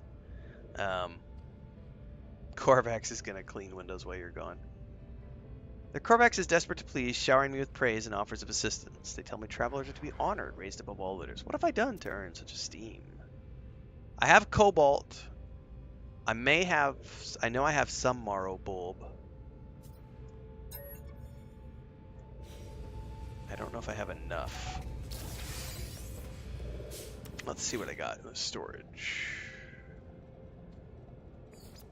Oh, wow. All of a sudden, all my secondary missions have disappeared from the... That's weird. We can even go back and check. I had like 10 different secondary missions and suddenly they're gone. I wonder if that's a bug.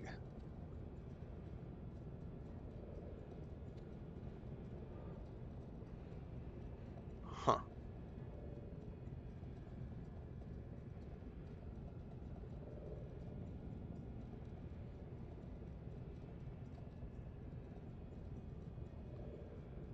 Okay. Hang on, someone's telling me I was on the second page.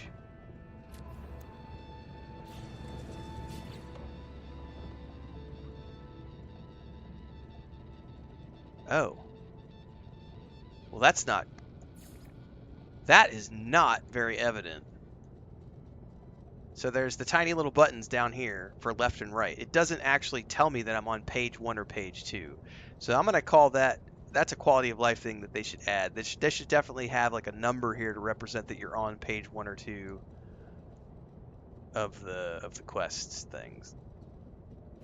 Okay.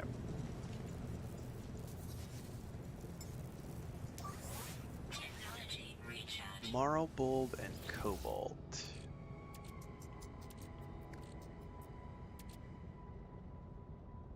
Did I not get any of that Marrow bulb? I could have sworn I got some the other day. I definitely have cobalt. Silver, gold, sodium nitrate.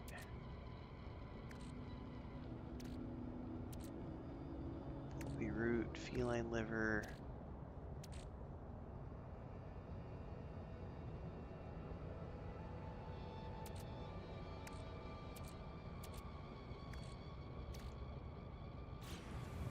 Hang on, what does it say here? Gather Marrow bulb and cobalt.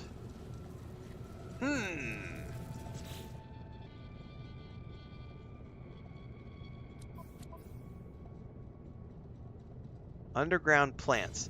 So, what's an easy way to find underground plants, everybody? Like, do I just start, like, digging down? Or do I need to actively look for caves?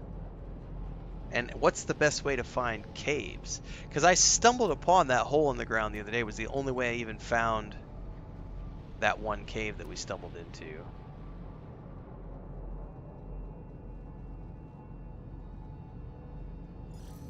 We'll grab this buried cache. Dr. J says, play at your own pace, play what you want, ignore the masses. Oh no, I've been doing that for years. So the beautiful thing about my position is, for those who are new here, those of you who are old hands probably get tired of me talking about this. I don't mention it too often anymore, but we do have a lot of new people. Chris and I have a homestead and everything's paid for. So thankfully I don't have to stream or do things outside of my comfort zone because I don't have any debt. I just, we need grocery money and electricity money. stuff towards our pension and other stuff. So it allows me the flexibility to not give a shit about what other people want, which is why on my channel I often play things that don't get me a lot of views because they're things that I find to be fun. But at the same time, I am very conscious of, you know, when things are hitting enough. If it's something I'm enjoying, then I go hard and heavy. But there have been other things, like everyone wanted me to play Elden Ring. Everyone was asking me to play Elden Ring. I did polls on it, and everyone said, "Oh, play Elden Ring, play Elden Ring, play Elden Ring." I don't like Souls games. So even though I could have made a chunk of change playing Elden Ring and streaming it here on the channel and the DLC and everything, I chose not to. Because I don't enjoy those types of games. Same thing with Stellar Blade. I tried the demo for Stellar Blade. It was a great set of tits, a great pair of, you know, a great ass in the exosuit that she had. But tits and ass are not enough to make me want to play a game. I'm not going to sit there for 40 hours because of a virtual chick. Like, that's not why I play video games. I play video games for story, things that interest me, things that are fun. And when I find things that work really well and you can make guides around them, that's the best thing. Or when we're getting good interaction like we're having with the streams, you know, the last few days, those are always going to be good. But like, go back to a week and a half ago. I played Flintlock, Siege of Dawn. I had like 9-10 people watching those streams, you know, compared to these streams where we have 40-50 people watching. Nobody Wants to Die. I think I had 6 people watching that stream. But those are short games where I only streamed those for like 2 days in a row. You know, it was like, I just wanted to play those games, and so you throw it in the mix, and who cares, you know? Doctor says, I love Starfield. I got over 900 hours, and the mods have completely changed the game, and now it's my perfect space game. I know a lot of people like the mods. I still haven't touched any mods. I generally don't use mods when I play games. Just Jim says, welcome to No Man's Sky. If you need any help, let us know. Let me know. I've been playing for 8 years, making videos for 2 years. Awesome, man. Yeah, the community's been, generally speaking, very, very helpful since I started playing.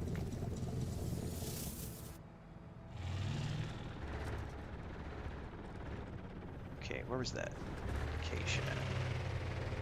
Oh, this one was like 6 meters away.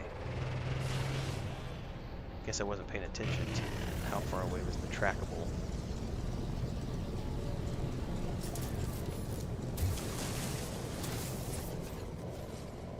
Ooh, are there 2 boxes here? I'll be damned.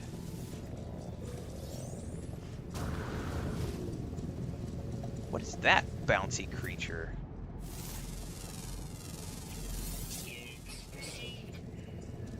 Anyway, going back to what I was talking about earlier, is there an easy way to find caves, guys? Because I need to find underground stuff.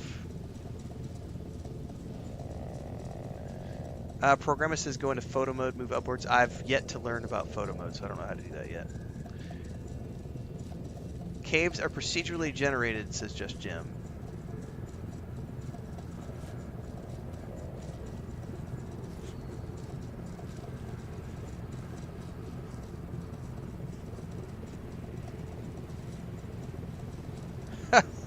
Youthboarding, yeah, your criticism doesn't matter.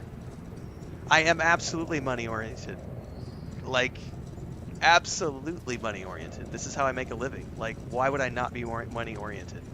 YouTube is my day job and has been my day job for several years. Why would I not be more money-oriented? That makes no sense to me. I'm very upfront about that. 100% upfront about the fact that I'm money-oriented. Like, I'm not doing this, you know, for shits and giggles. Like,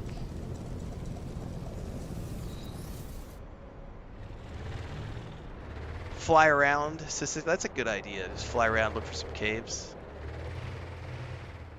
Is that a cave system over there, or is that just rocks?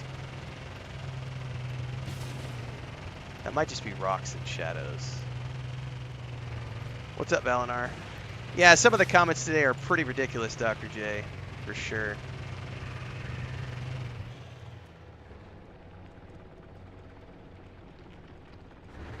Well, I totally fell in a hole. Is this a hole? Yeah, this is yeah, right here. We're good. We're good. I'm not wrong. This totally was like an interior space. All right, we've got face hugger sacks in here.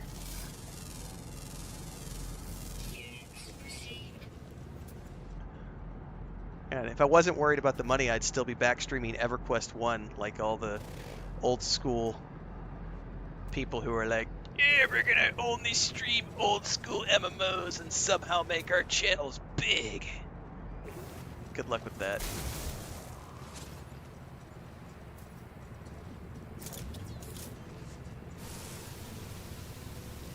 Oh, these are openable. Never mind. And these are sellable. I remember selling a bunch of these on the station the other day. Okay. Hey, don't get me wrong. I've played a lot of EverQuest on my channel, but not for a while. I purposefully quit streaming EverQuest because it wasn't making any money. It's like you get 20 people that watch your videos, and it's a very limited audience. Plus, I own a PS5 and a Series X. It's like, why would I not go play new games and take advantage of the machines that I spent a lot of money on?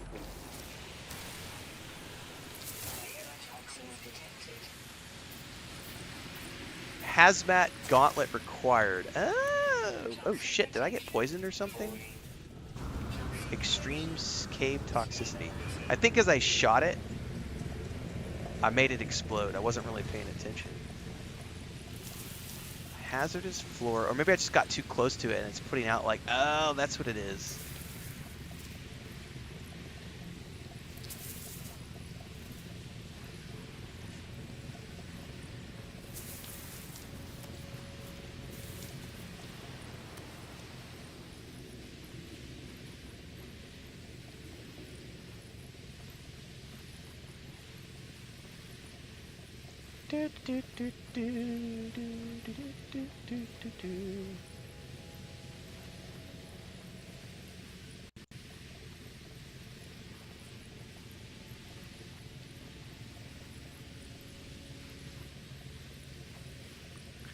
Most hazardous floor in caves are inactive until you look at them. Okay. Well, I got a whole bunch of stuff in here I gotta look at and harvest. We're looking for Marrow bulb. It's still over there like hissing, isn't it? Go away.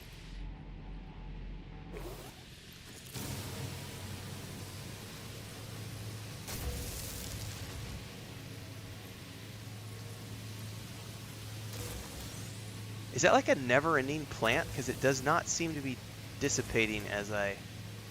Oh, there's so many of them. That's why. Oh no, I know, I'll get the cobalt, guys. I'm here to look for the Marrow bulbs right now, so I'm not really focused on the cobalt. I need all the things down here, so don't worry, we'll get it. Here it is. I just saw it. Where did it go? Cave Marrow bulb. Is it behind something? Nope, there it is right there.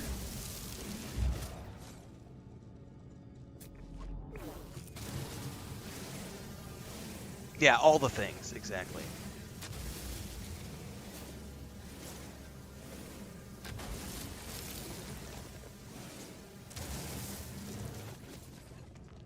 Keep harvesting these things too.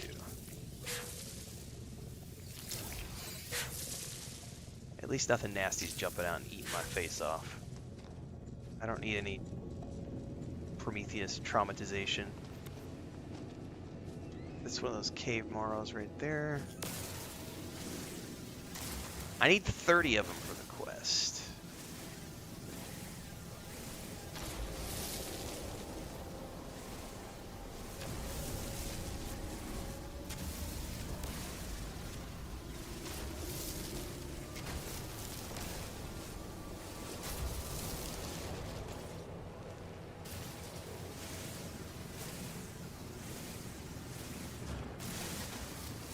All the things. Mine hazardous flora from a distance, get rid of it. Says Kara, forgot to press enter on the message. Hey, it happens to the best of us.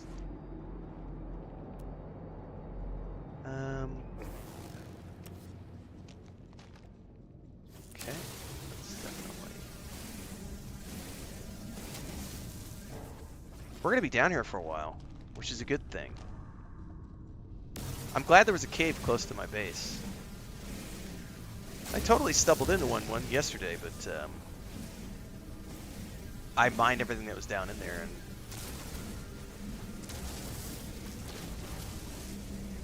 and oh, hang on. There's an unidentified mineral. Pab suite.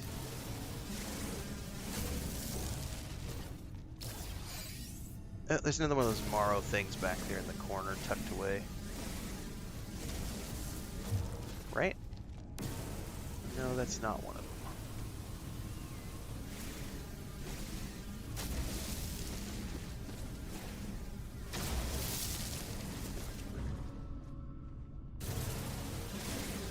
Bractachite.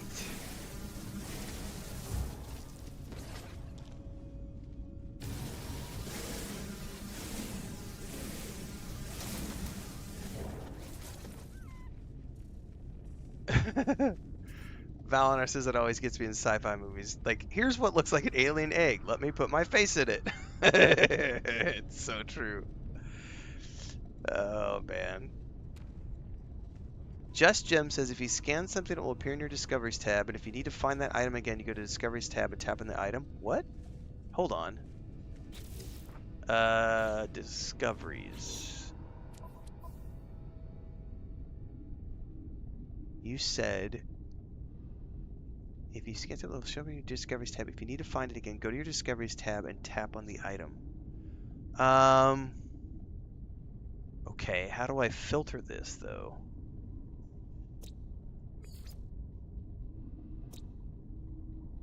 Is it a flora? And how do I move down? Okay.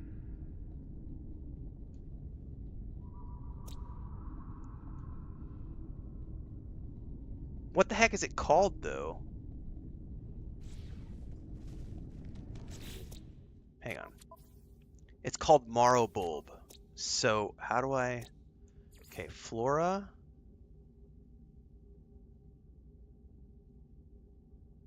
Hang on, someone's saying catalog, not discoveries. Okay. Materials, perhaps?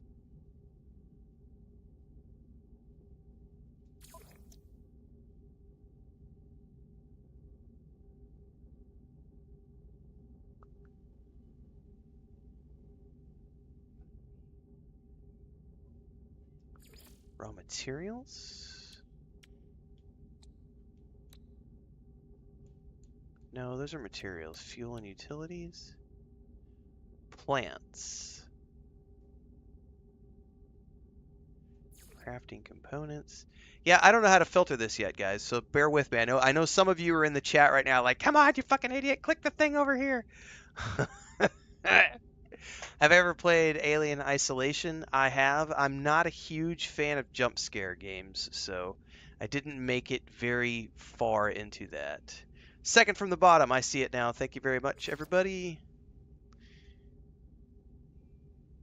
Marrow bulb. Locate substance.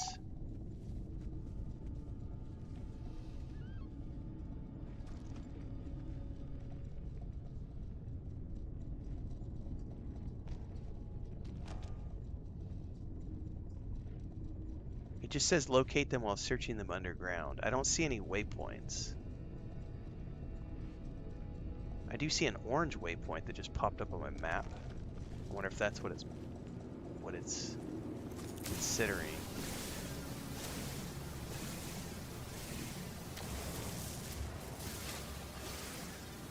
I consume enough plant-like substances every morning that I'm indulging any more is detrimental. See, I'm here. Here's some cave marrow, but I'm not seeing it like tracked. Oh, use my scanner.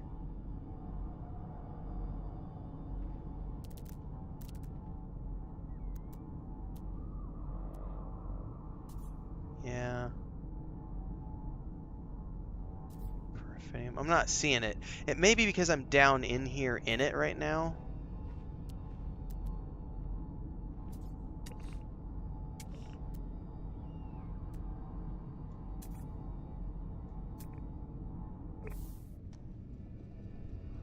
So maybe it's because I'm already down in a cave where it's at.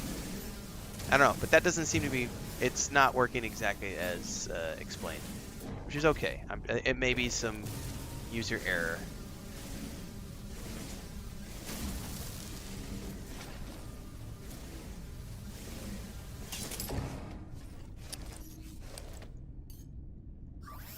Technology recharge. If you're in space and need a certain item, you click on the catalog and the discoveries, and you'll be directed on a galaxy map. Cool. I'm gonna grab some more of this while we're down here, just because I know I see some of them right here.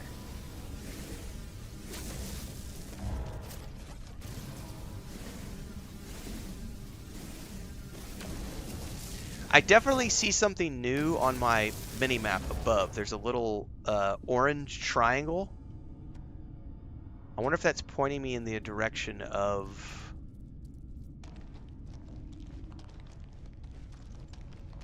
You see what I mean? Now there's a whole bunch of them. Oh, there's another one of those stupid... So I think it is working. I'm just not quite understanding exactly what I'm looking for yet, if that makes sense. Because maybe it's pointing to me for ones that are far away, or maybe it's these ones. Maybe it's referencing...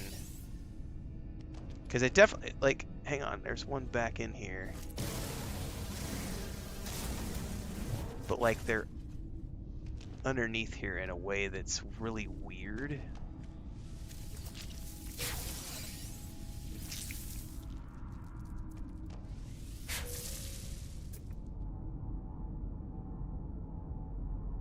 Okay.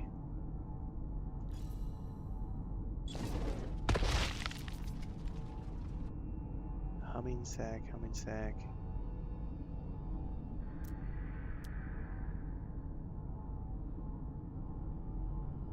Yeah, I don't know, guys.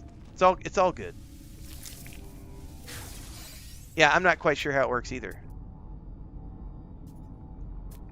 But it's all good. I got lots of time to learn.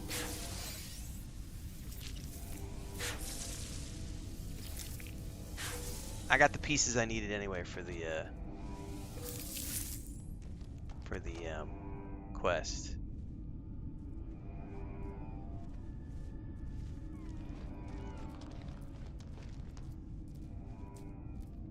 Right. All right.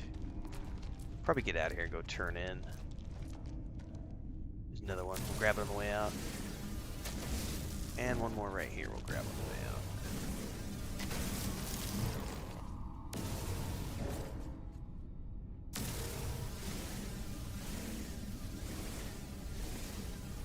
Thanks, Dieselman. I appreciate it. What's up? Is he ready to go to sleep, or is he still being a monster?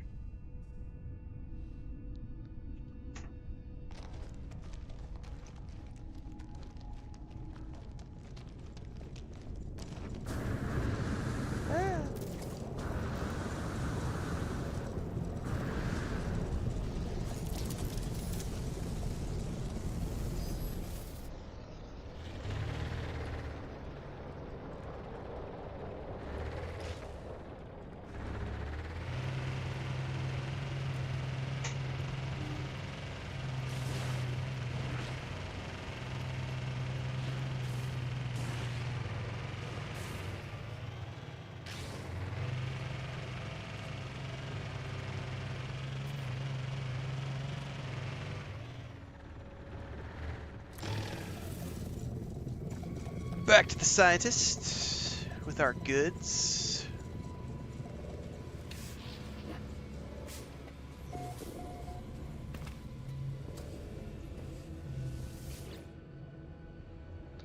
Traveler, I've prepared your blueprints, but something has happened. The Korvax seems changed from the happy soul they were on my departure. They are fighting their worry, trying to stay focused on their promise to me. Anxious to see the rest of the materials. Here's the cobalt. My people have abandoned me as of 142.32 seconds ago. I lost the hearing the sight of the Korvax convergence. Hey, Frodo, come here. Yeah, Mommy put you in here and you're not ready to sleep. If you jump on that desk, I'm gonna have to come get you.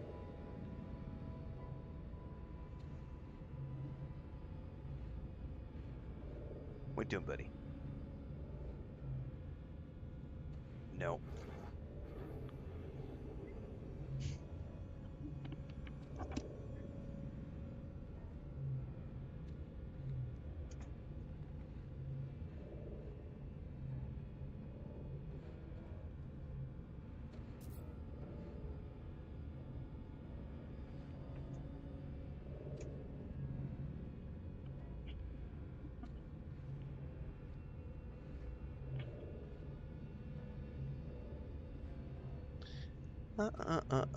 Okay, I've now learned how to make microprocessors, which was a huge deal because I wanted to make them the other day and we couldn't, so I had to go buy them. And large refiners, an automated refinery unit. How does that work? Go to this transmission tower, enter my soul, discover what is wrong, help Korvax's solitude, please. Claims that they've been disconnected from the Korvax hive mind. Take their personality core to the transmission tower for analysis. Oh, did he just shut down? Are they robots? Apparently so.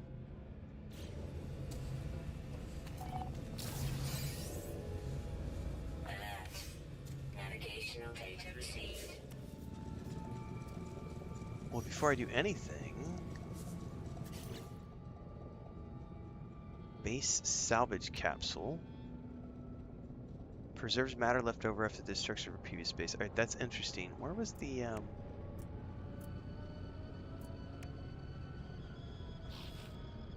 Portable... Storage container... Large refiner. A vital piece of planetary equipment. The refiner allows gathered substances to be processed into more powerful and more advanced materials. The large refiner allows 3 different substances to be combined into one new material, or materials to be processed at better ratios. The large refiner must be installed in a habitable base, but does not require additional power sources.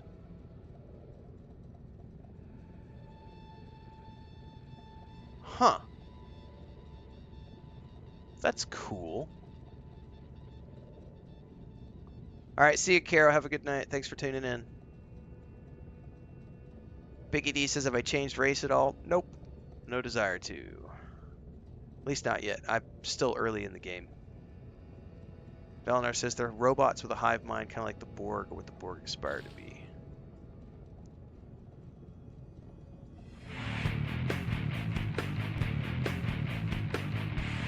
Thanks for the follow, Dave.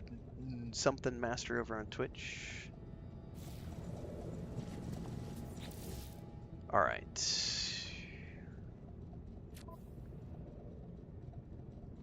Connect the transmission tower to perform the operation.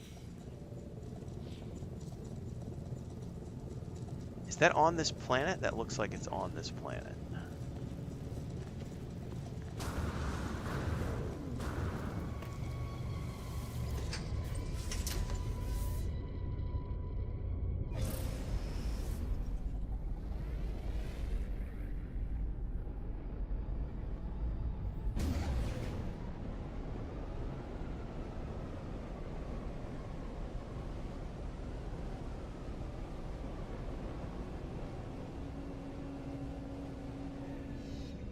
Okay.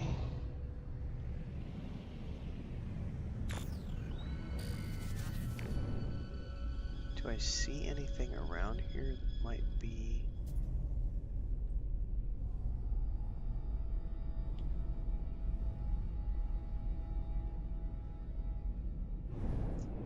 Oop, too high. I wonder if this is going to be it over here. Because there's a landing pad over here. At the very least, I'll save on some fuel if I go land over here.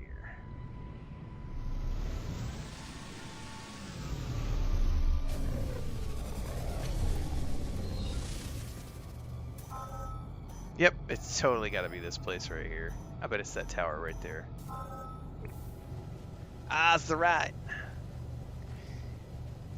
Vicky says, I'm hoping for a few hours tonight. There's so much to learn for this game. Oh, yeah, I initially thought I might, get a few days, like maybe a week out of it, and now I'm looking at this going, I'm definitely going to get a few weeks out of this.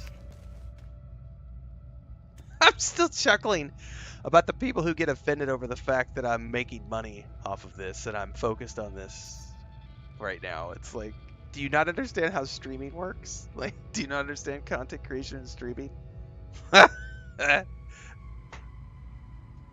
Oh no, he's choosing to focus on this. He said he wasn't good. He said he was only going to do a few videos.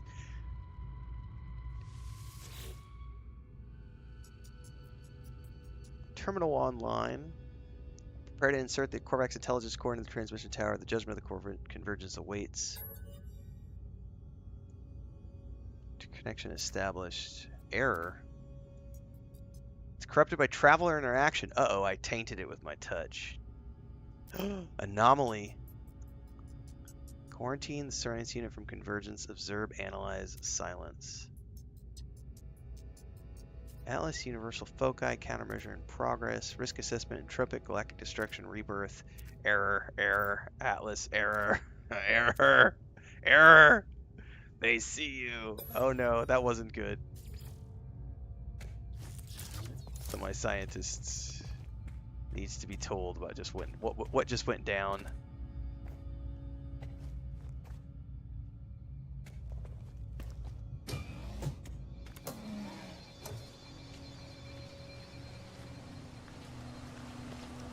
Yeah, I'll probably be able to get. I mean, honestly, kind of just depends. Ooh, sector chart, save and chart unknown.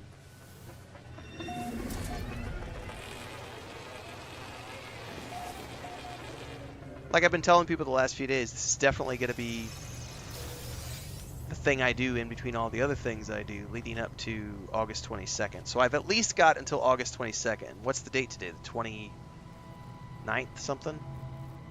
28th. We've got like another month. Easily. Assuming, like, and I tell people this every day, as long as people keep tuning in and showing up and watching the videos, I'll keep playing this and streaming this is like the main thing for the next few weeks. We've got, yeah, the 22nd, which is a little over 4 weeks away. So we've got a month. I'm going to be continuing to prep for Star Wars Outlaws, cover news around Dragon Age, the Veilguard, all the other things I'm going to be playing. Avowed. Oh, Rings of Power Season 2 is coming up at the end of August. Chris and I are going to do a rewatch of that this month, of Season 1, and then I'll start reviewing those episodes. I still got to do my review for Horizon, the first new movie by Kevin Costner. And then also we watched Bad Boys for Life, the most recent Bad Boys movie. It was not good. I got to review that for the channel as well. I got to do my review of Dune Messiah. What else is on my list? I got a video on prepping for the Starfield DLC. I've got a video on prepping for the Rogue Trader DLC. We're going to check in on a new Shrouded. Now that I have a new PC, I'm going to go take a look at that, see what it looks like on the new PC. And I've got a list of guides that I'm going to start making for No Man's Sky starting next week. I usually try to get 15-20 hours into games before I start making guides, and I've hit that, so we'll start making guides next week.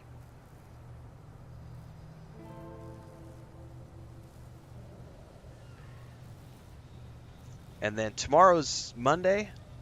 We'll do a reaction stream tomorrow. So there's a whole bunch of new videos and stuff I want to cover. So tomorrow morning, for those of you who are tuning in tomorrow at 11 a.m. Central, we'll be doing a live reaction stream tomorrow. We'll be doing some content filming, some other stuff, and then probably tomorrow night I might play some more. I'll probably play Red Dead Redemption 2 again tomorrow night. Richard Mason says I'm sitting at over 7,000 hours to date, but I'm retired, so plenty of time to kill. It's the way to roll, man.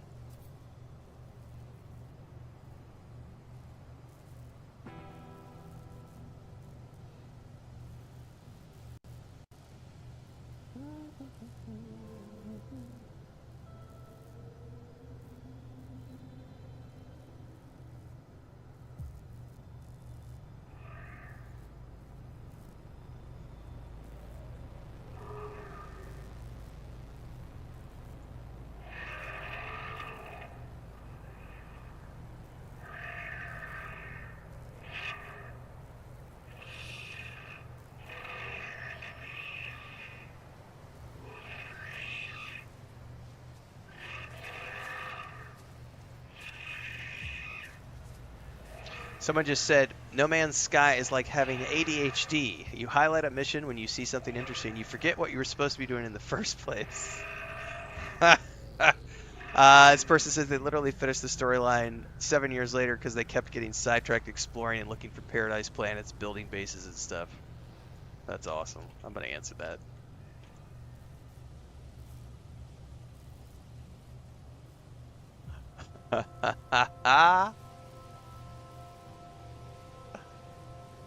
That's pretty cool, man.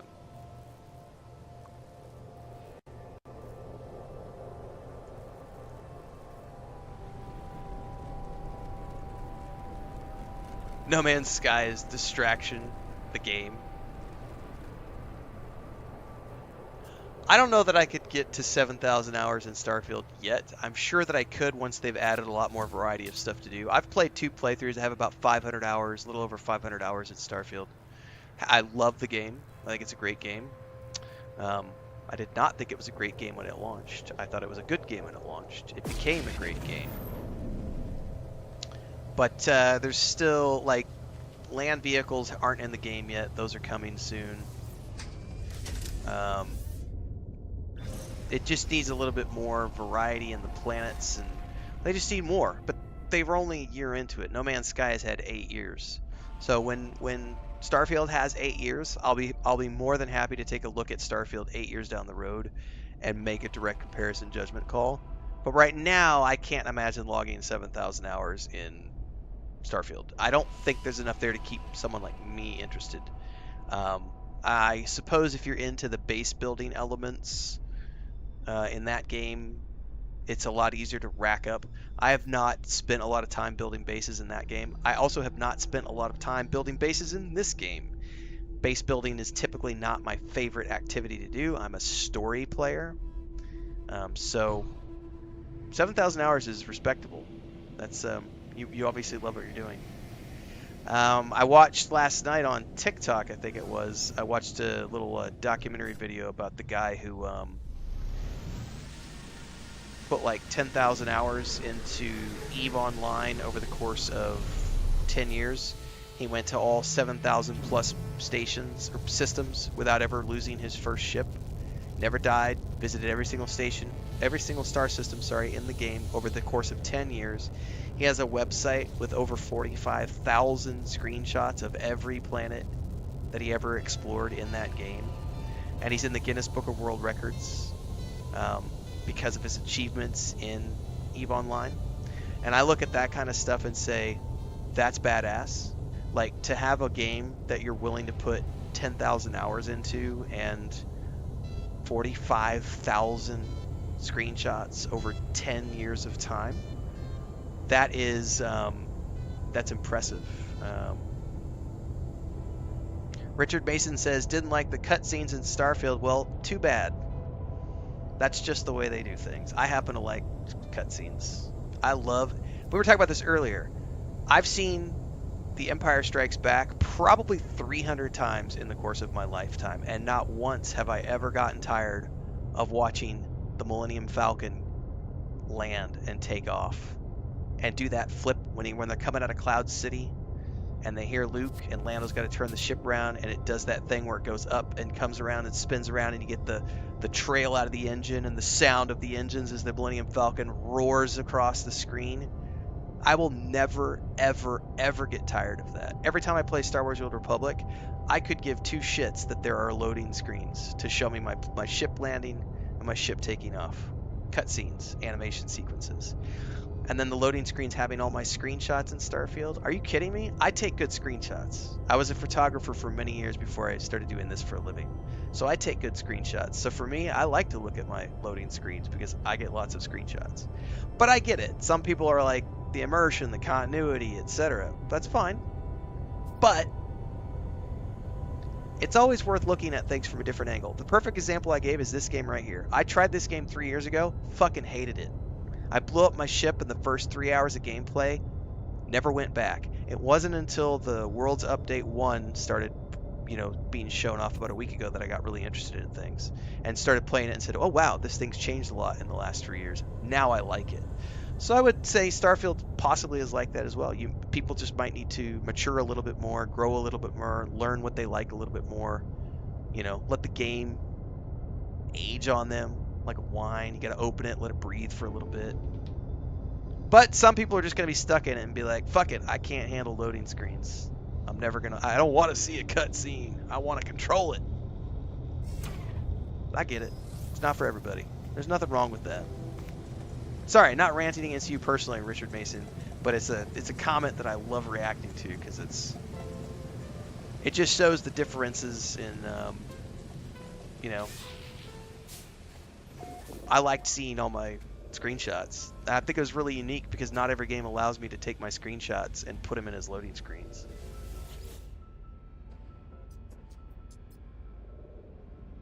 Yeah, exactly, Valinar. I'm an old school RPG gamer. Loading screens have been there since the 80s. They're going to be there forever.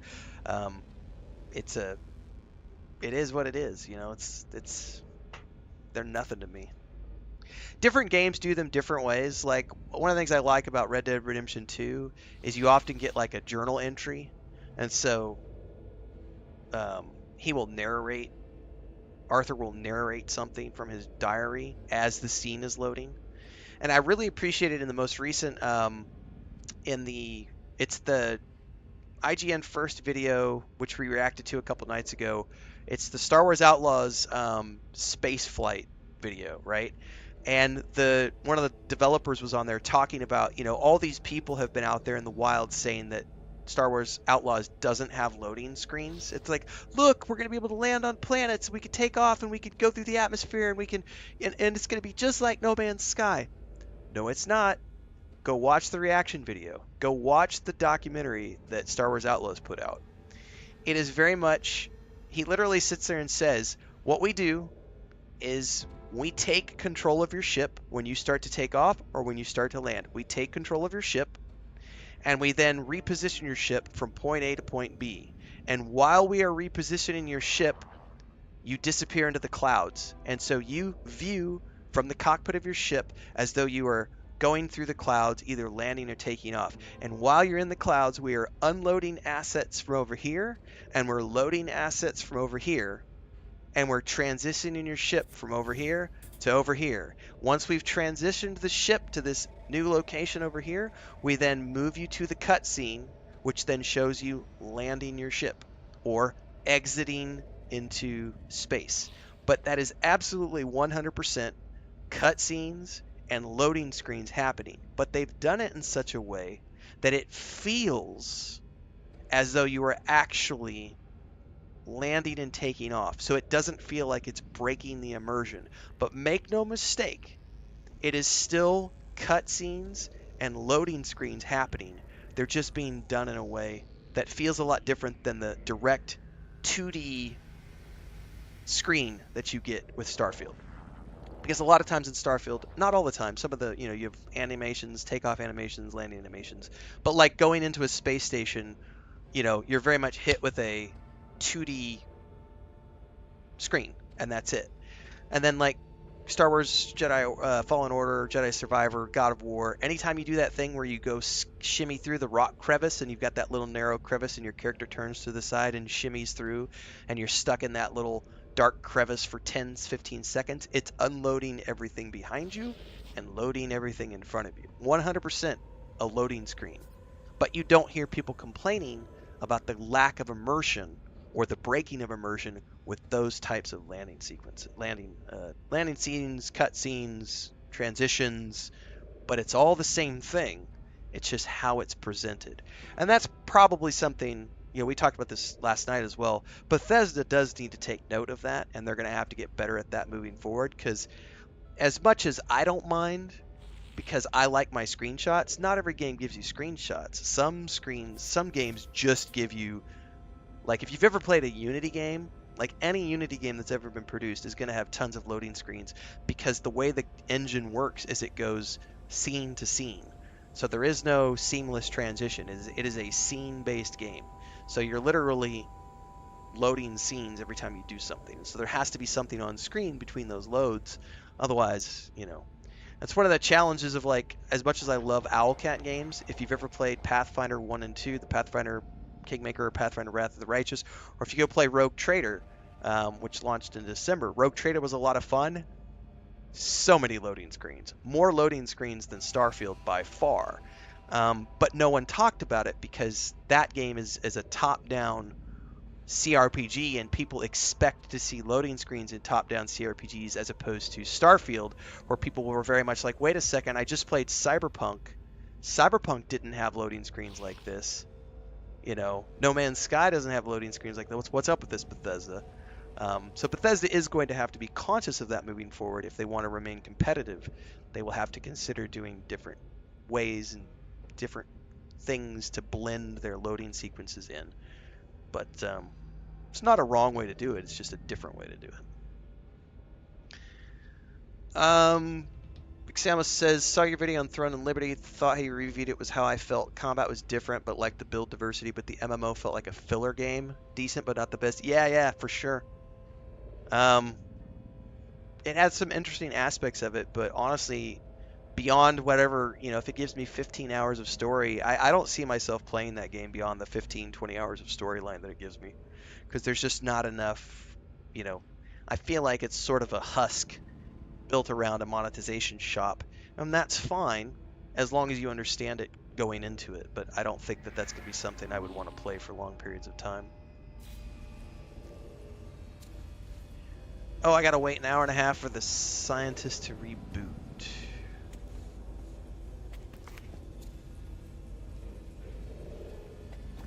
That's 2 quests we have that have countdowns.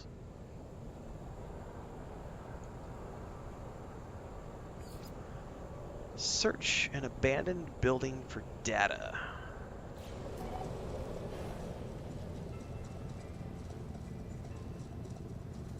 Is that what that blue icon is?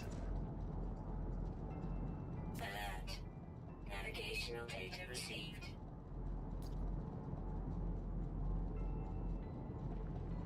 No, that's just this debris.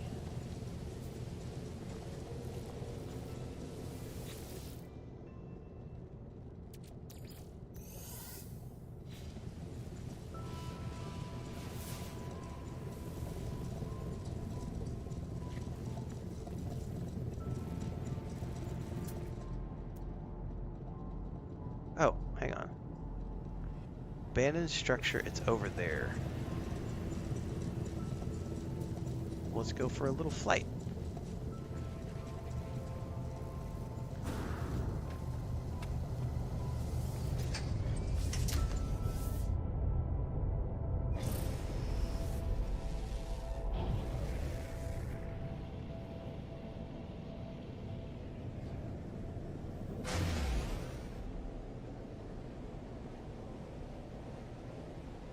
I'm starting to finally get used to the spaceflight controls, at least on the planets, and I'm starting to enjoy it. I still wish I could.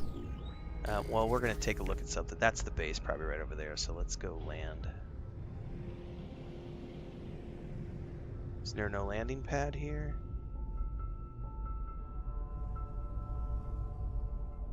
There's another cave. Doesn't look like there is.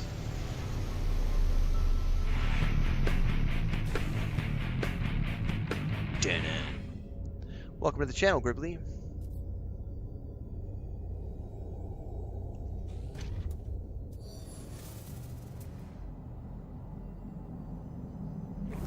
How do we get inside of here?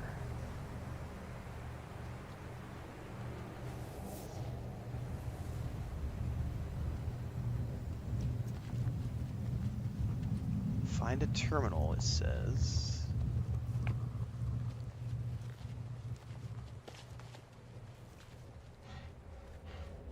There's the entry point. Plaxma says Hello Games is the perfect example of actually listening to the community and promising to fix the game. A lot of gaming communities learn from them and how they fixed this game. Yeah, it's definitely admirable.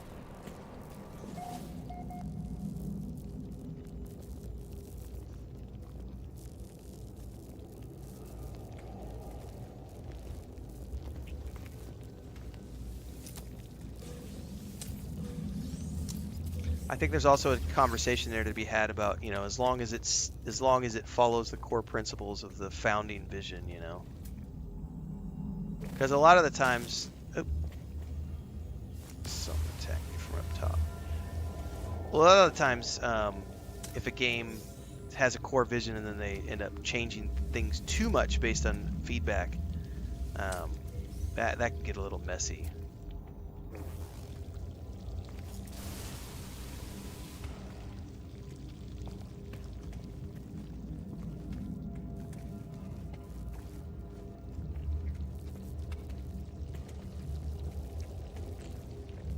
I can say based on the games that I've launched,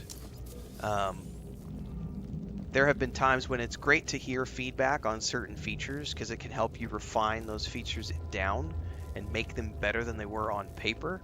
But there's also times when you get a lot of feedback on something that there's a pushback from the community on, but it's a core development principle or a core mechanic that you want in the game for reasons. The player base might not understand those reasons because they're not looking 6 years down the road. They're looking here and now. And you're looking at something 5 years down the road going, this system is going to be the backbone of that system, which is going to be the backbone of that system, which is what we want to have here. And you don't need to explain that to the player base. And you're going to have a handful of people who are upset with you when you don't adjust the thing that they've provided feedback on. But that's just the nature of game development. They don't have the big picture. It's like if I'm the one who's written the outline to a new trilogy of novels, if someone comes in on chapter 33 and tries to say, well, I don't like what you did with this character, you need to change this, that, or the other, and I'm looking 3 books ahead going, yeah, but you don't know what that character is going to do in the 3rd book. So you don't have the clarity of vision to be able to make that statement. So as long as the feedback is related to the core principles, I think that's important. But a lot of times you get people who get upset because something's not changed right away. And then they make claims about how the developer's not listening or not paying attention. And it's like, oh, I guarantee you they're paying attention. They just didn't feel it was relevant enough to make that change at this point in time. And they have reasons for that. They might not explain those reasons to you. The place the Overseer has led me has long since fallen into disrepair. Its panels are buried beneath the same oily, pulsating fauna that I've seen before in long-abandoned buildings. The air is fetid and damp. I power up the terminal with little hope of success, but to my surprise, it buzzes noisily and springs to life. So let's analyze these schematics. My Overseer's intuition has served me well so far. I'll have to trust that these schematics contain the required data. Some more slime. Slime. Oops.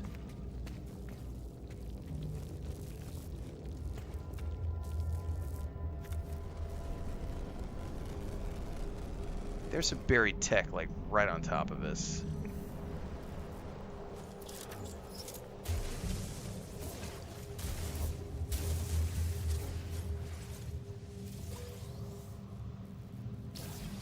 Very much.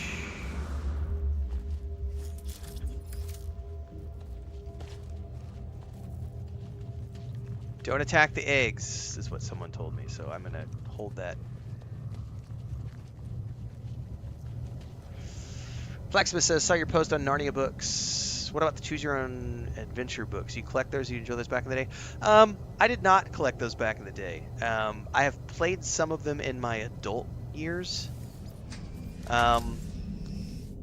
Liam from Liam's Lyceum, he runs a YouTube channel. He's in our Discord as Himbar. He's been around for the last 10 years as part of our community. And he's been building up his BookTube channel for the past few years. He does a lot of Choose Your Own Adventure books and does them infrequently on his YouTube channel. But yeah, they're not a huge thing for me. Despite my love of tabletop and having done lots of tabletop stuff over the years, Choose Your Own Adventure has never been like one of my main jams.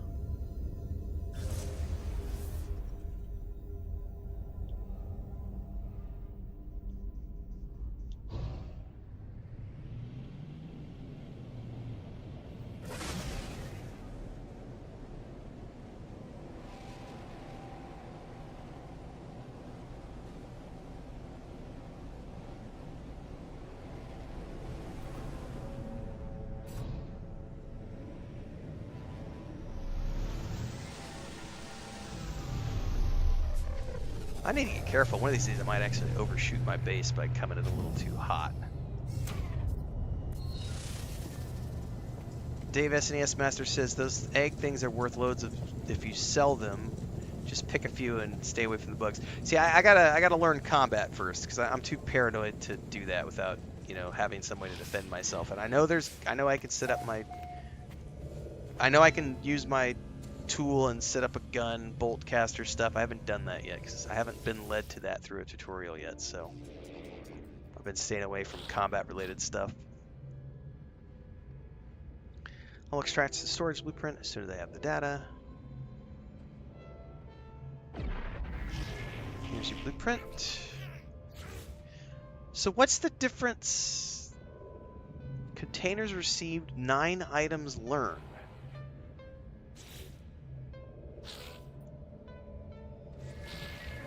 What does that mean? 9 items learned. So I could have 10 storage units total and they're just numbered like this. Storage unit 1, storage unit 2, storage unit 3. Each one has 50 slots, I'm assuming. That's a weird way to do it. Like, it's a weird way to organize it. So basically the one I already built, and that's why it's grayed out, is because that's number 0. Because I've already built that one.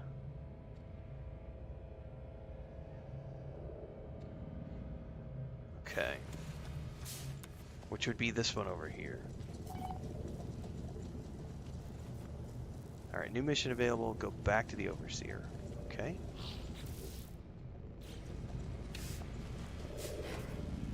What you got for me? Things are growing well, but not long before violence follows, and it is inevitable. Fights of microperceptors. I could design a weapons. Here we go, everybody. This is what I've been waiting for. It's been, I don't even know what stream we're on. We're on stream 6 or 7. I'm finally going to learn how to make weapons. Finally. So we're finally actually going to learn how to defend ourselves. Because remember, two days ago, I tried to go to that planet that had aggressive sentinels, and I kept getting my ass kicked. Matter of fact, I think I have a mission in my journal. He needs microprocessors.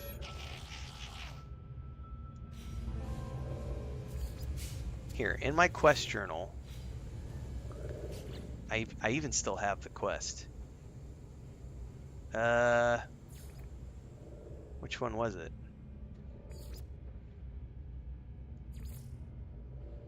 It might have been the Under Rebel Star. I remember one of these I went and there was like things that were trying to kill me and I had to like defend myself against them. The Sentinels.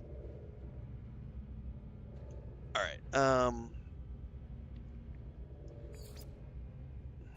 Construct a microprocessor. Only one? Hang on, I already have a couple.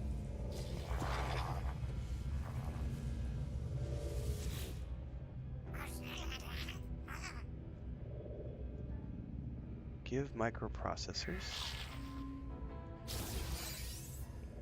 I now can build a pugnum. Pugnum. I don't know what pugnum is. I've never even heard of that yet.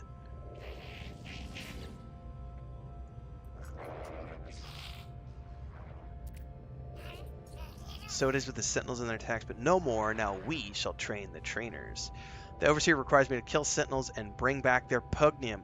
Oh, so that's from the act of killing.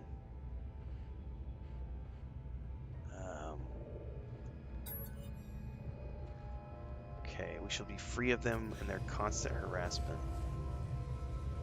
How do I kill them without having any sort of weapon? Do I need to...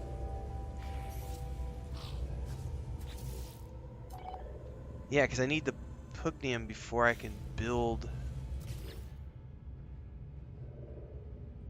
No, I can already build the weapons terminal. Never mind. No, I can't. I need pugnum. Damn it. Okay, so... Fine chromatic metal. A dark liquid glass. Engage in their forces to release pugnum from their shells.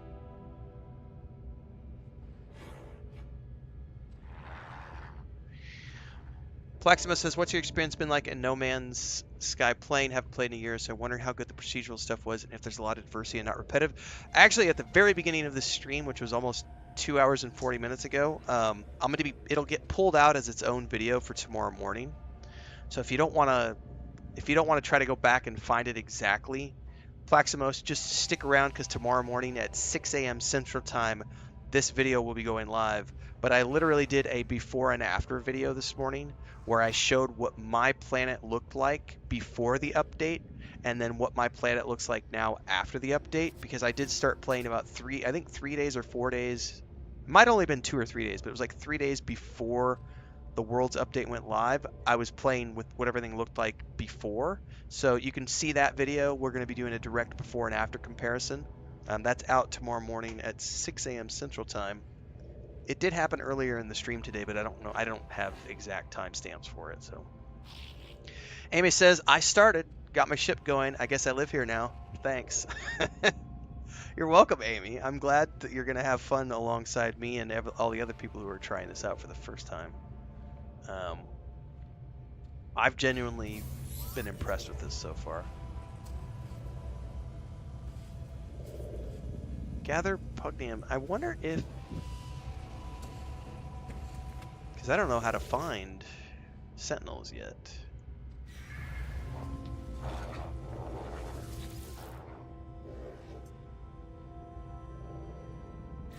I could just use my mining laser. Right, so how do I find sentinels, everybody? Like, what's the easiest way to find...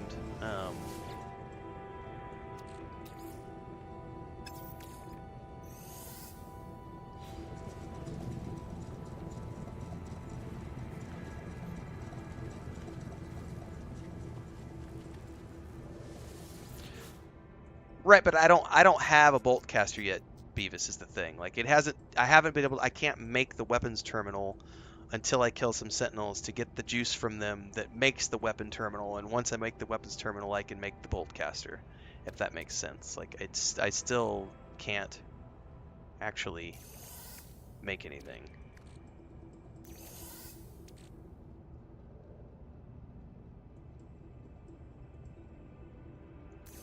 You don't need a weapons terminal for the bolt caster? I don't?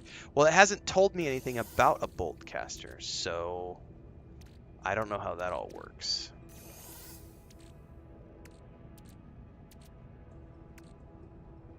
Marrow bulb.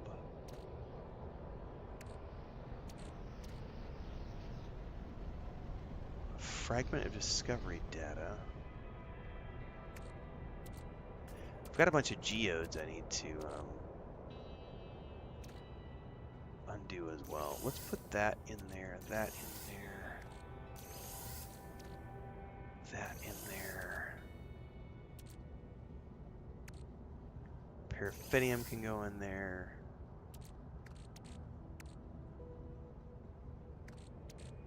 Sodium I'll hold on to. I'll put the silver in there.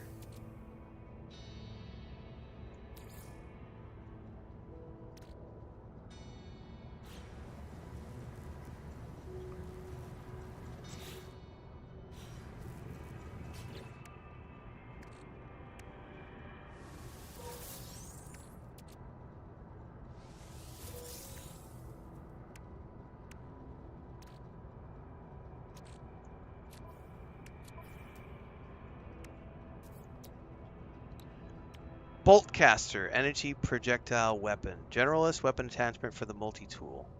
Access fire mode by pressing Y and fire weapon with RT.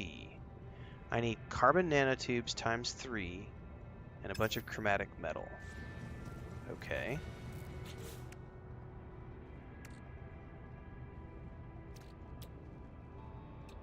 I need 3 of these. Ooh, I wonder if I have enough carbon. I do. But I do need some more chromatic metal.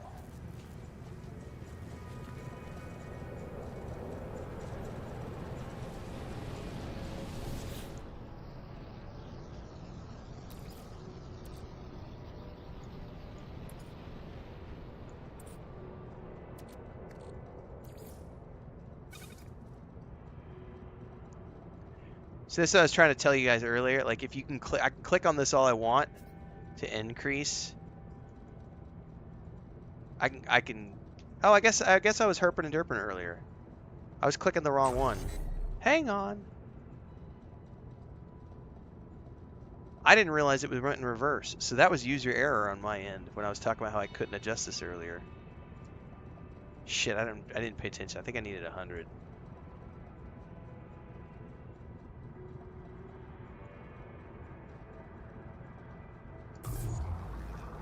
User error.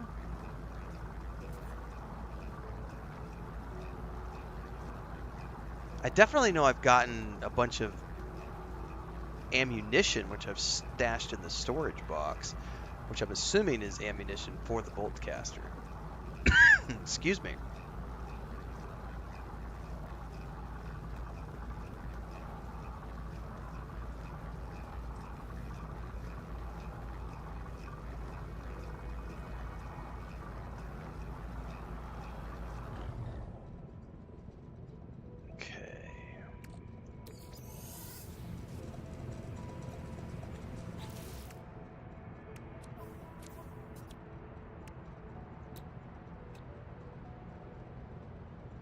Access fire mode by pressing Y. Technology installed.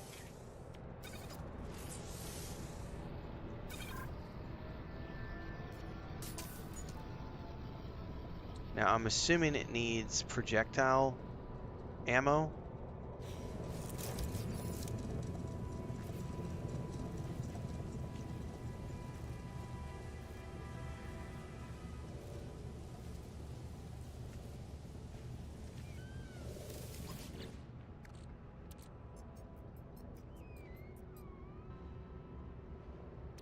Right there.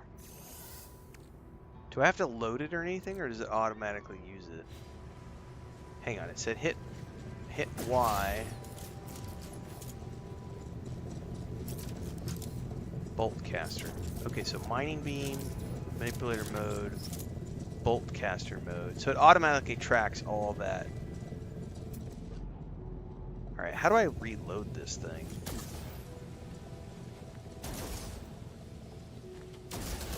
Oh shit, it's auto.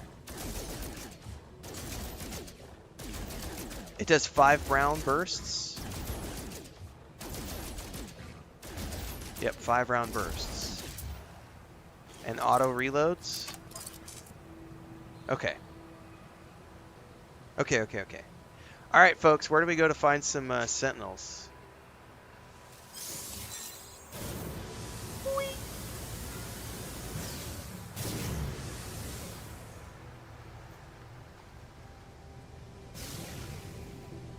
Like, do I need to go look for a Sentinel heavy planet? Or how do I find them on this planet?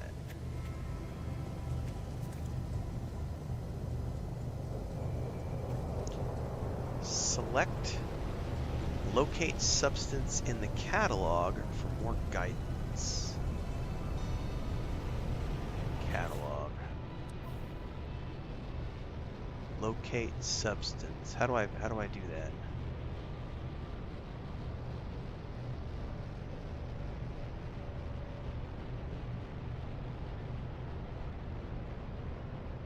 Is that going to be materials?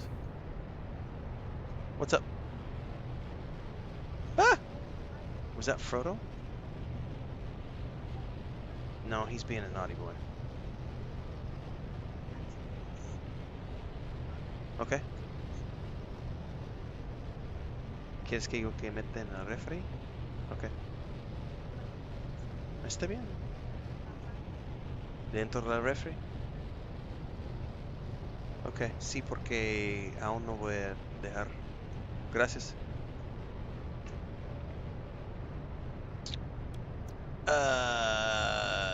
Sure, what is that going to be under? Pugnum. Locate substance.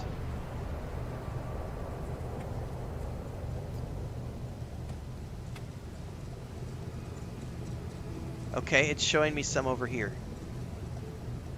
Okay, so that's going to be, it says, okay, so that's on this planet, I'm assuming.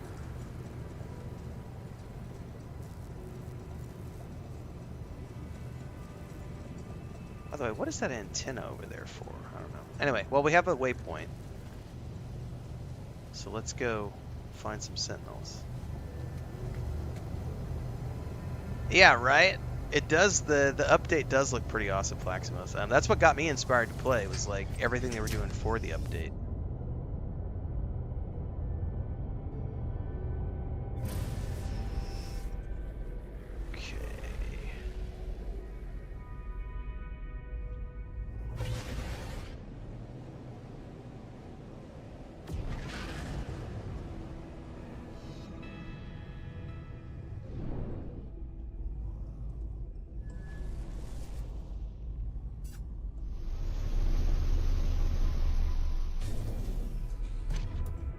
Now, is there like can I auto target these guys? Because like in flight mode, you can auto target.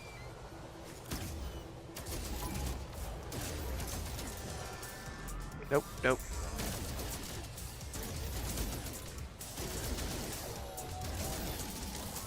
Like, shit, like, alright, they do shields. Okay, I'm gonna get my ass kicked. Hang on, get out of here. Is there any way to do is there an aim assist or a locking system?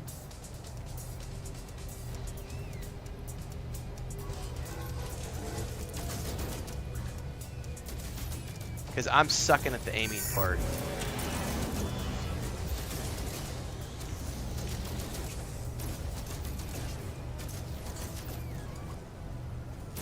And they recharge health really fast.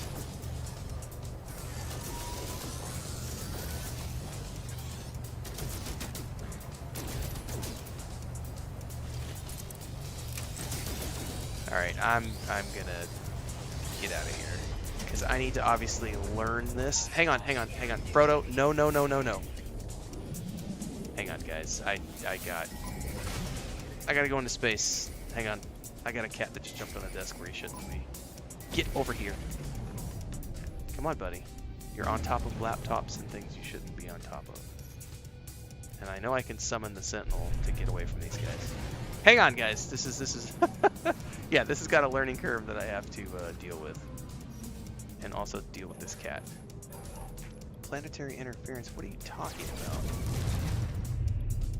Or you know what? Screw you. Can I get it this way?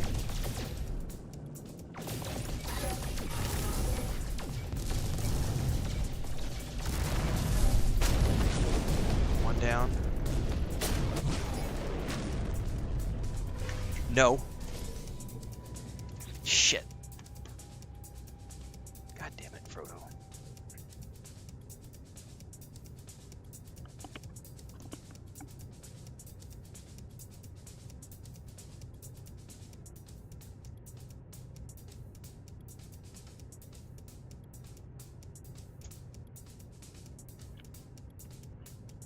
Bad kitty cats. He almost knocked one of my streaming lights over. Where did I just put the controller? Alright. I got back. Panic moment as the cat's knocking things off desks. Reinforcement coming. Are these the same ones that I need to kill?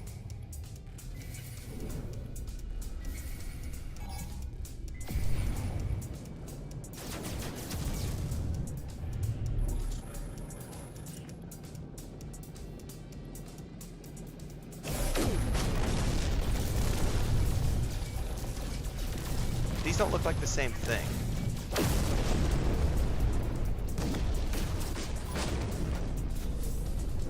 Says there's one more? Reinforcements coming in. I feel like I'm doing something wrong. Because these don't appear to be giving me anything.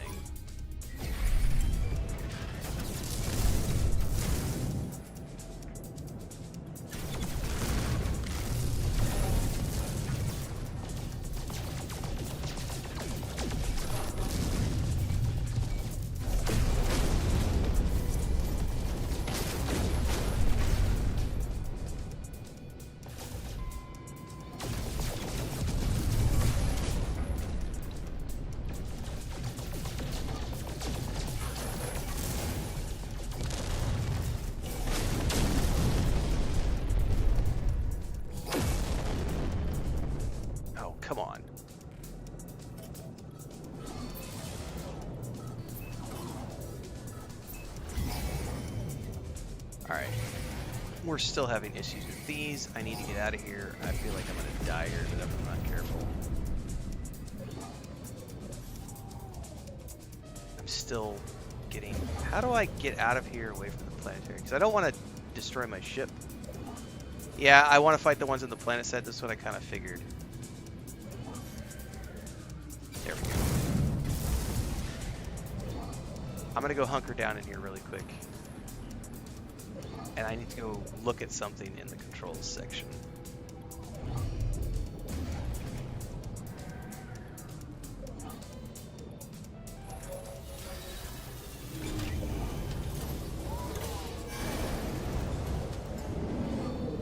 Yeah, my shields are way down. Technology recharge.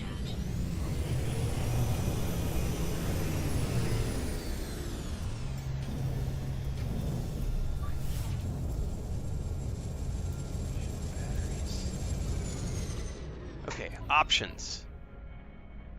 Controls.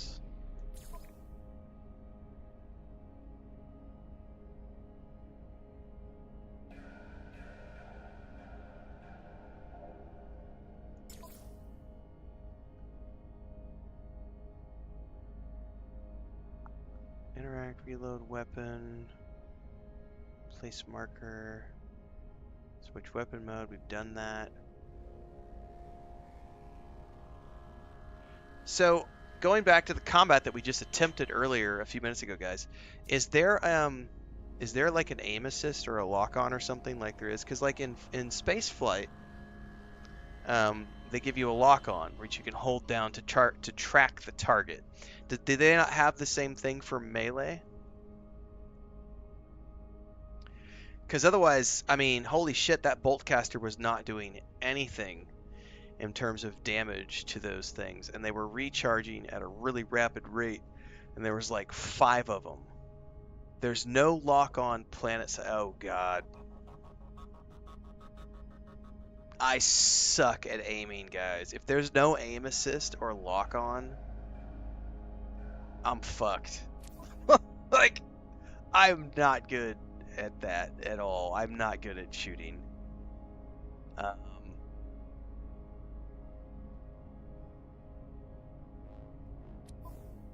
At all.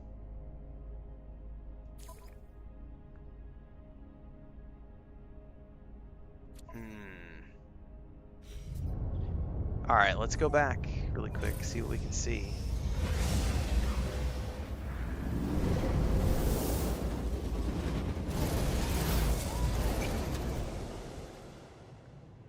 Okay.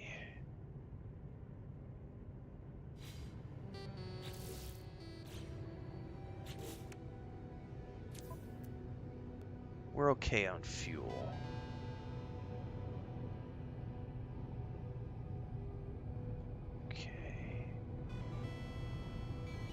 Did I lose my waypoint?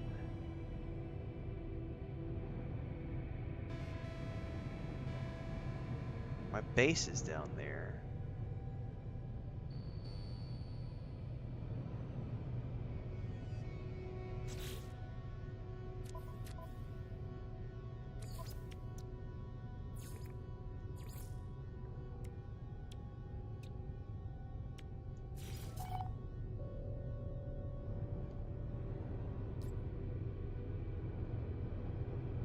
So now it's pointing me somewhere different.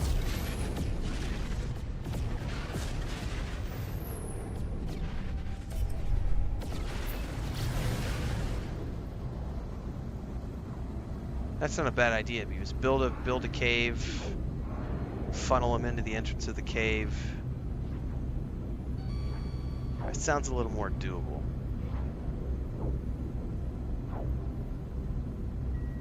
We'll give it a shot, because I notoriously suck at aiming on a controller.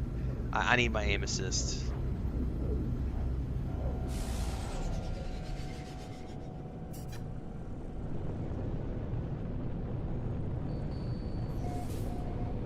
Okay.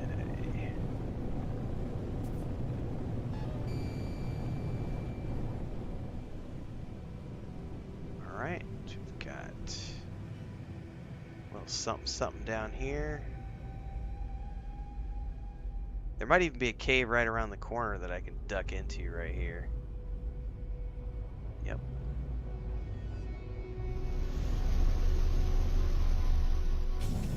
Hopefully there's nothing in the cave that wants to eat me as well.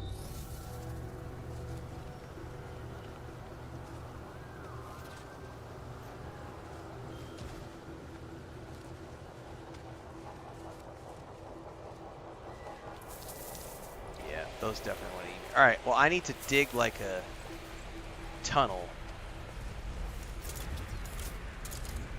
Beam.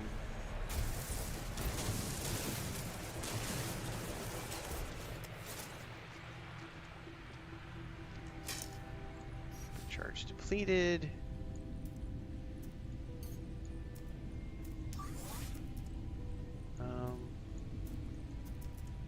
Technology recharge. Alright, that should give me a nice little corner to duck around. Alright, bolt caster mode. I hope this works, otherwise it'll be a short adventure.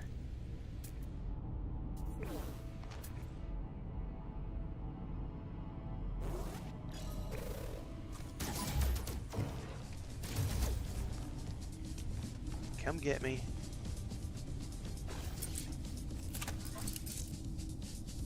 Oh, you're not going to come down in the hole?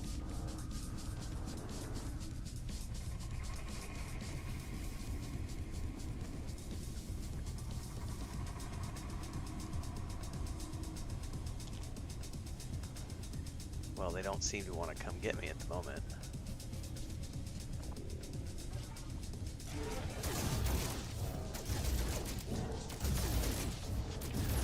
Alright, one down. Great tip, by the way, guys. That definitely helped. At least with one. Come on, come get me. Two down. Thank you for the tip, guys. That worked. That's working very well now.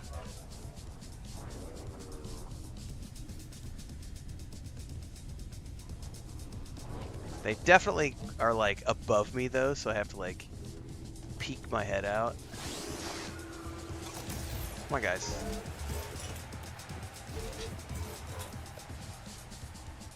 Come on.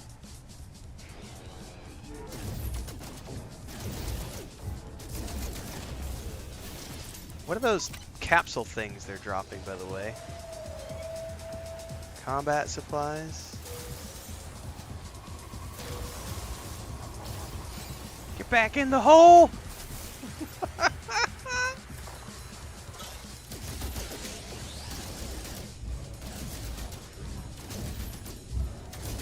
Oh, so they heal each other.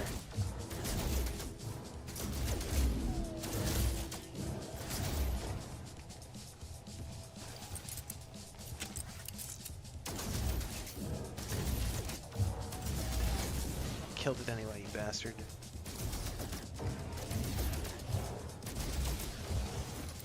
Okay.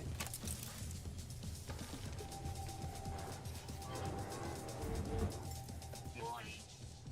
Sentinel combat unit deployed. How many do I need?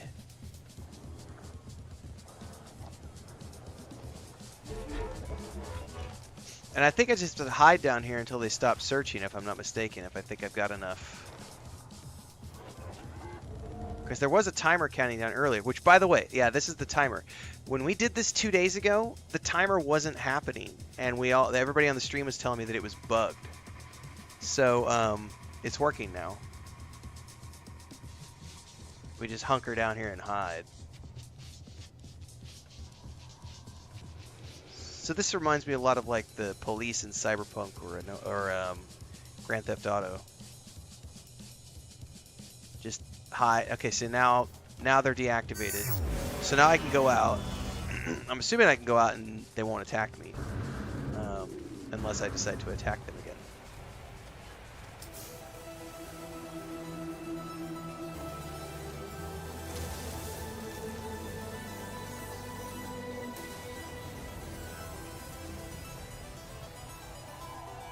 Now the question is, do I have enough of that resource to continue the quest? I do. I can now return to the Overseer.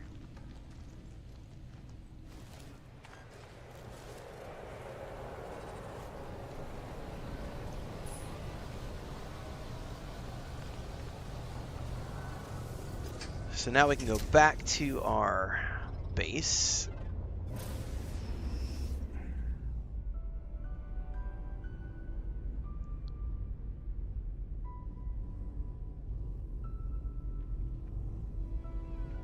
I think I need to go turn to the Overseer.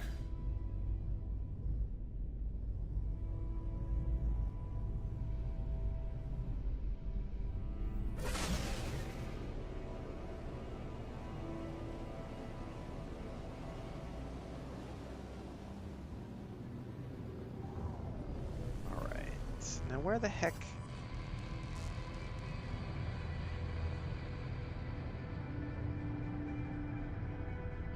Now, out of sheer curiosity, how do you find your home base icon?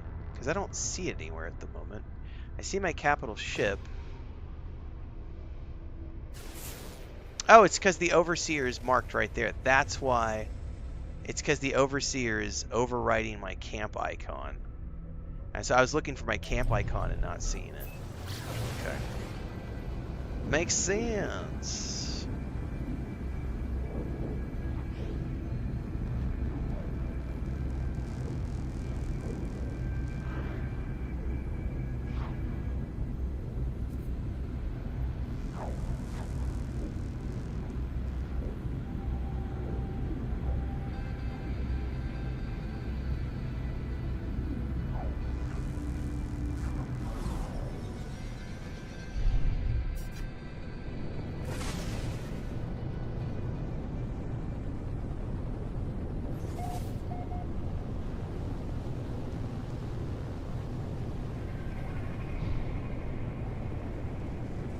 How hot can I come in before you miss the landing pad, I wonder?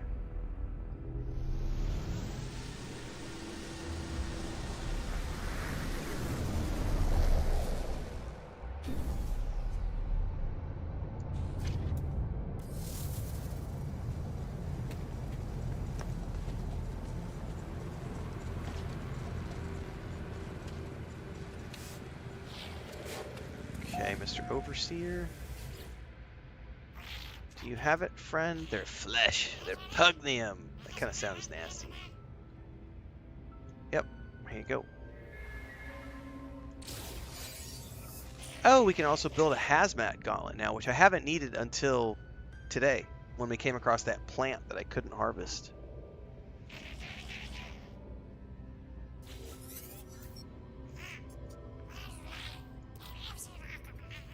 We must recruit an armorer before we can proceed, which will build a weapons terminal. Cool. Well, that'll be a next time thing, everybody. I'm 3 hours in. That's enough for today. Tomorrow morning, we'll be doing... Tomorrow's Monday.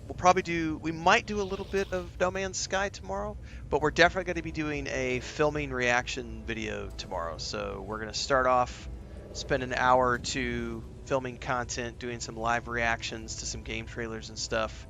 And then, just depending on how the day goes, everything else, we might wind up with a No Man's Sky stream tomorrow. So if you want to come hang out tomorrow morning, we'll be live normal time, 11 a.m. Central Time, Monday morning. And then tomorrow night, I'll probably do some Red Dead Redemption 2 in the evening, unless something pops up. And don't forget, tomorrow morning at 6 a.m. Central Time, for those of you who were asking about it earlier, we're going to be doing the before and after video for No Man's Sky to take a look what my Paradise planet looked like before the update, and then what it looked like after the update for people who wanted to take a look at that. Thanks to everybody for hanging out today. If you were new, let me repeat all the stuff that needs to be repeated as we wind down. If you're watching on Twitch right now, because I do multi-stream in both places, Every time I'm live, I multi-stream, but the day-to-day stuff happens on YouTube. So all the game guides, reaction videos, uh, film reviews, books and shows, all the stuff that I do every day happens on YouTube. So check it out. Videos happen every hour or two throughout the day from about 6 a.m. Central until about 8 p.m. Central. There's also a TikTok, Twitter/X, Instagram, Facebook, a Discord, and a Patreon.